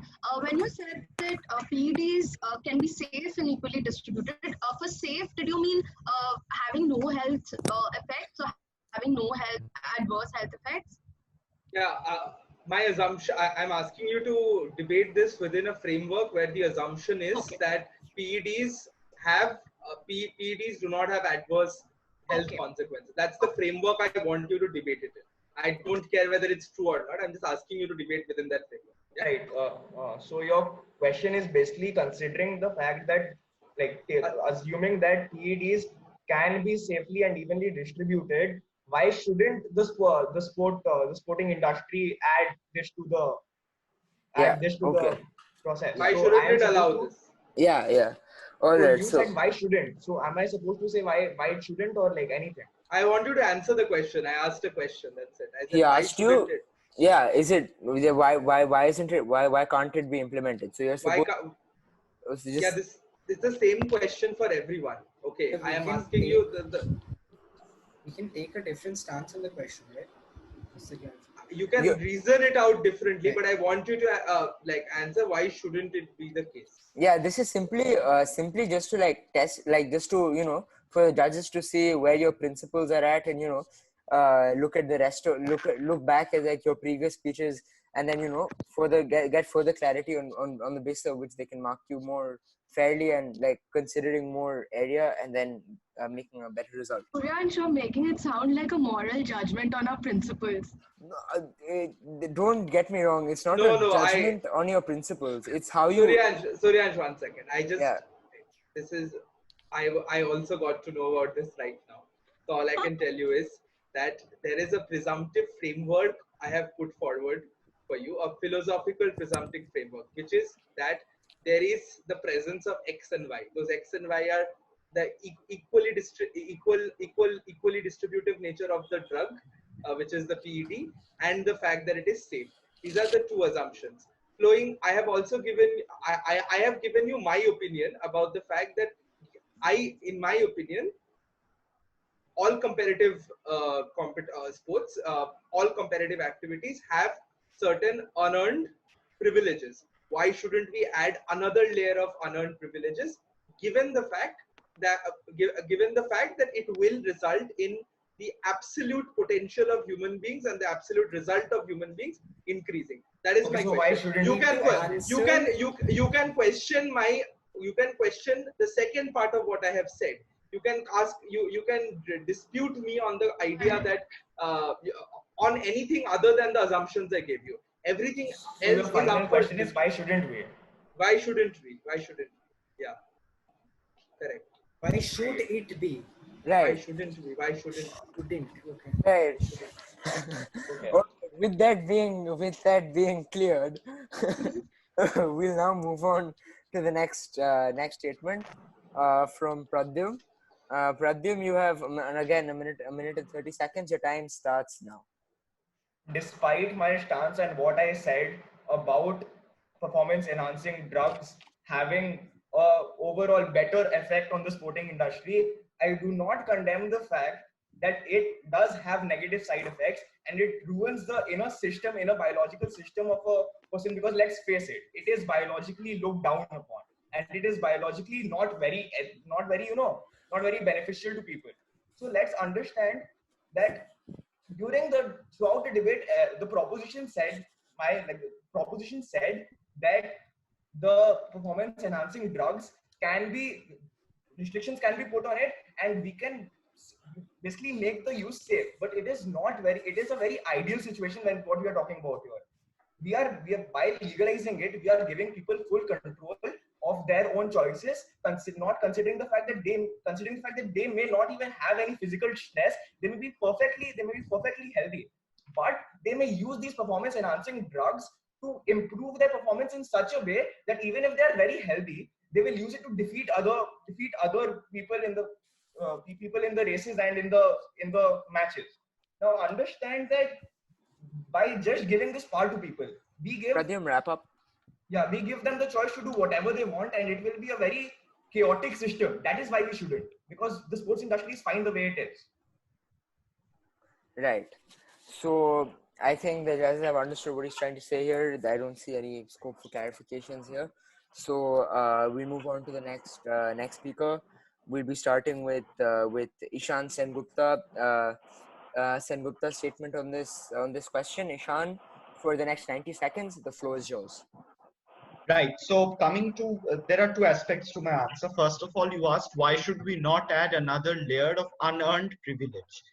I think the simple answer to this is that any and all unearned privileges are things we want to eliminate. So for instance, my parents are richer than someone else's, so I go to a better school. That is why public schooling is implemented, to remove that layer of unearned privileges. So the simple answer to your question is that unearned privileges are not good, so we should try to reduce layers instead of adding it.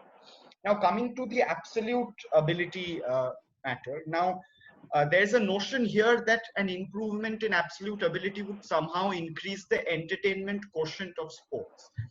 Now, my problem with this is that I think ability, as we know it now, increases entertainment as long as it is rare, right? So I want to watch Messi's dribbling because it is rare, because not everyone can dribble like him.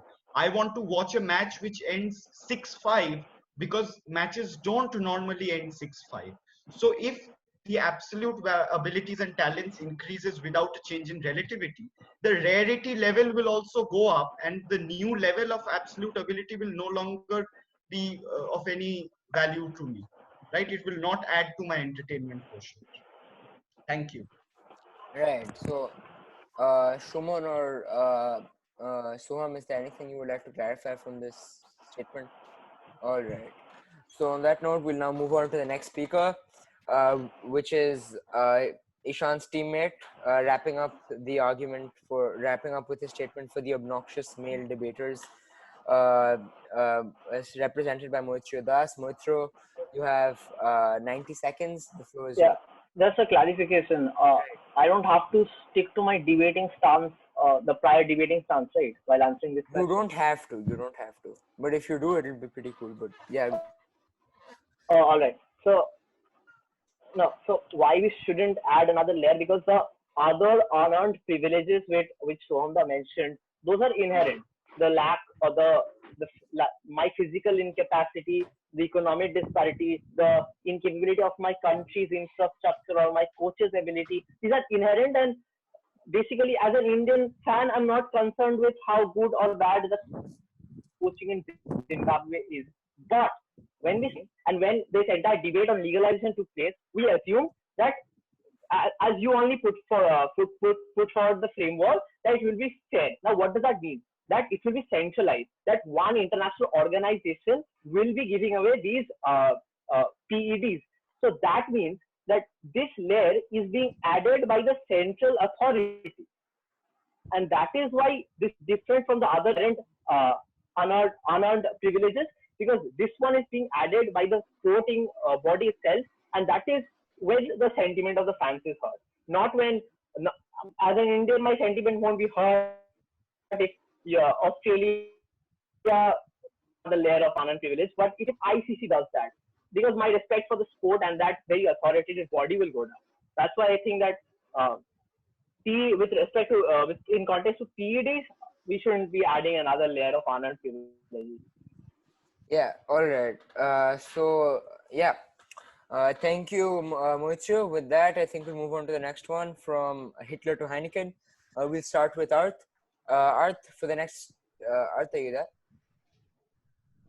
I'm here. All right. Arth, for the next 90 Hear me? seconds. Am I audible? Yes, you are audible. For the next 90 seconds, the floor is yours. Yeah, so when we talk about privileges, what we must understand is there needs to be a segregation among the privileges we are talking about here, because the battle against privileges should be there. And when we talk about the unearned privileges, when we talk about someone's genetic privilege, it is not a privilege we can have a counter solution to. But manufacture of PEDs is something we have a counter solution to. And if we have a counter solution to it, why shouldn't we implement it? Now, therefore, when we talk about the classification of privileges, what we need to understand is that the inherent privileges, the inherent unearned privileges which we are talking about, aren't something which totally affect the health, or it isn't something which will kill people. But when we talk about the whole concept of PEDs, it does. Now, my third constructive in this sense being, the opposition never said that the whole concept of unearned privileges is something which is good in sports and in other fields as well. The battle is about doing away with the privileges which exist, and the privileges which can be countered. So certain privileges are there which are inherent in nature and we cannot do anything about it. So doing away with such privileges might be as tough as explaining this question to the House, but it is something which we should do, and that is what the opposition would stick to. All right. Thank you for your statements, Arth. With that, we'll move on to the second half, to the other half of Hitler to Heineken, Ishan Banerjee. Ishan, for the next minute and 30 seconds, the floor is yours. All right, you're muted. Right. I would like to potentially question the second part of Soham's question, because I really believe that it should be, PEDs should be allowed, because in this debate, absolutely no one talked about Paralympics. Because understand that when we are talking about Paralympics, there already exists an underprivilege. So these people, where the least they can hope for, or the least they can expect is better performance. Let's think from their perspective. For them, where they know that they have a disability which makes them less capable than any other normal person without an abnormality, the only thing, psychologically speaking, the person would want is a better performance, which a PED would help the person do. And secondly, ending today's debate with a really pertinent example, talking about the great chess match of 1962 between Boris Spassky and Bobby Fischer, wherein the entire chess match happened in the background of the Cold War, wherein the supremacy of both the countries depended on that very chess match. Let's not forget that Boris Spassky and Bobby Fischer both took PEDs before their matches to actually calm themselves down, to actually reduce their blood blood pressure, to actually stabilize oneself. So it is, as speaking in challenging what Soham has said, it is completely moral to use PEDs to, psychologically Ishan, stabilize wrap up. oneself. Right. And when we're talking about sports being, having such a high stake in today's world, it definitely should be allowed. Thank you. All right, thank you, Ishan. On that note, we'll be moving on to the next speaker, which is the last group now.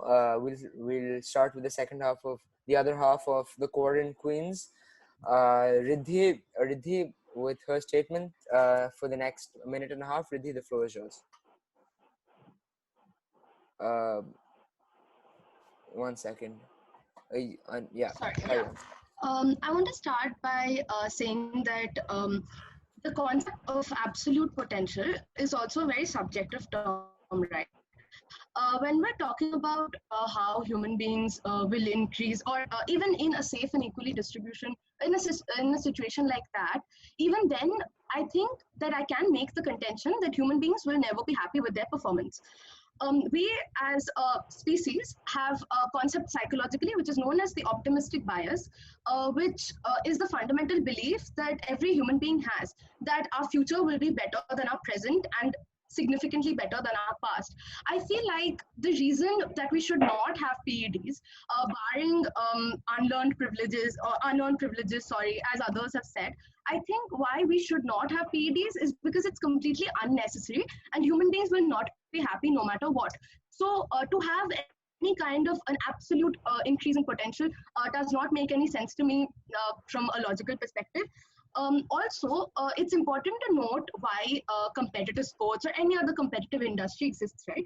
It exists because there are certain human skills which are required to overcome a certain obstacle, and it is entertaining. It has a fan base because human beings use their natural skills to overcome those obstacles. When we use PEDs, those obstacles are automatically removed, which degrades the essence Riddhi, and wrap up. also the entertainment quotient of these competitive industries. Therefore, I would like to sum up. Yeah.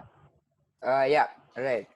Thank you, Riddhi. With that, we'll move on to our last statement on this question for our final speaker, Komal Kohli. You have again, like the rest, a minute and 30 seconds for your statement. And yeah, the floor is yours. Right. She's on mute.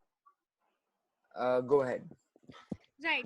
So, considering that the two assumptions are that these drugs or these PEDs are safe and secondly equally distributed, I see absolutely no reason as to why this should not be added to sports and why this should be prohibited. Considering the fact that unearned privileges here does not factor in, considering everyone will be equally supplied with this drug under this assumption of equal distribution. Thus, that is out of the picture. Secondly, some people have said that said how entertainment quotient will go down if we allow PEDs and allow athletes to take these PEDs. But what they have to understand is that even if today I watch a football match because I can't dribble like Messi, tomorrow with PEDs, more players might be able to dribble like Messi, but Messi will be able to dribble even better than he did 5 years ago, which will keep up the entertainment quotient, which will continue to increase human performance and will continue to keep viewers glued to their seats when they look at these peak performance increasing. Because today, if certain obstacles are eliminated by PEDs, we introduce newer, better obstacles for humans to overcome, which goes on to show that the entertainment quotient is not and never a factor in hindering sports people or sportsmen from using PEDs. Now, what we have to understand is that if in this scenario, where we have no harm, no health issues with using PEDs and Komal Kohli, complete wrap up. equal distribution of PEDs, there stands to be absolutely no reason whatsoever to hinder athletes from using PEDs. Thank you. All right. With that, we have come to the end of our end of the statements and basically the end of the debate, as Soham has been looking for quite some time, it seems. So with that, I think we'll just take a short pause while we tabulate the results and then come back to you with it. All right. So now the results are in. Thank you everyone for coming in. Thank you, Soham and Shumon, for taking time out to come and judge this round. And I think I'll also quote one of our previous judges when they came and said, "One debate does not judge your true potential in the art." But anyway, without further ado, something you all have been waiting for, the results. I'll start with the first, second, and third best speaker. We'll start from third. It is a tie between both Ishan Banerjee and Moitrio Das. So congratulations to the both of them.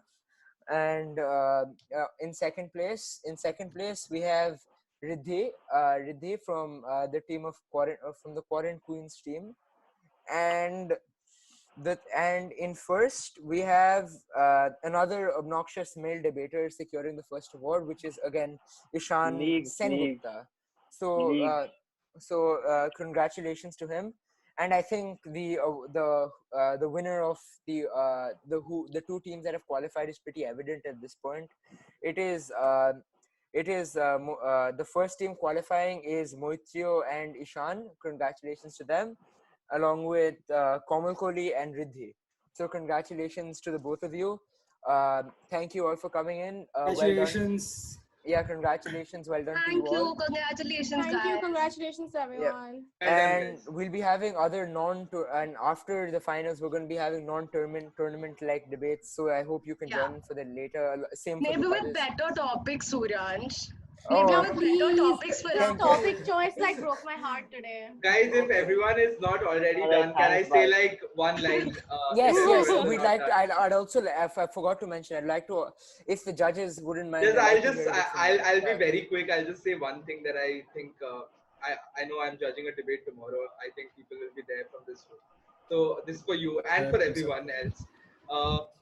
I think when you're debating any motion, especially debates on policy, which often boil down to impact, please try to think of debates from a first principles position. What are first principles? First principles are essentially like the building blocks of any argument. Okay, like think of it this way. For example, today we had a lot of debating, but nobody really contextualized the debate for me. Nobody came and said, okay, this debate is happening in this world. Which world is this debate happening in? Right? There's the kind of contextualizations that help, because see, I'm getting impacts, right? I'm getting X impact, I'm getting Y impact. In themselves, both could be possible. How do I believe one over the other? Yes, internal consistency is important in argumentation, so that will be a factor. But more importantly, I will definitely look at which one ties into the real world better, in the context better. For that, you need to contextualize. To give you an example, if you're going to make me believe, for example, that audiences are going to switch off. This is an example. A lot of you argued that audiences are just going to switch off. They're just going to, like, a large portion of them are just not going to be as interested in sporting if we make, drug-induced individuals go fight it out. Another party said, no, that's not going to happen. People really like watching people perform a lot of good stuff, and like more things will happen. Ado Paratari people will run. We will want to watch that. Now, you see the problem in adjudicating these two things, right? Both of them are possible. How do I believe one over the other, right?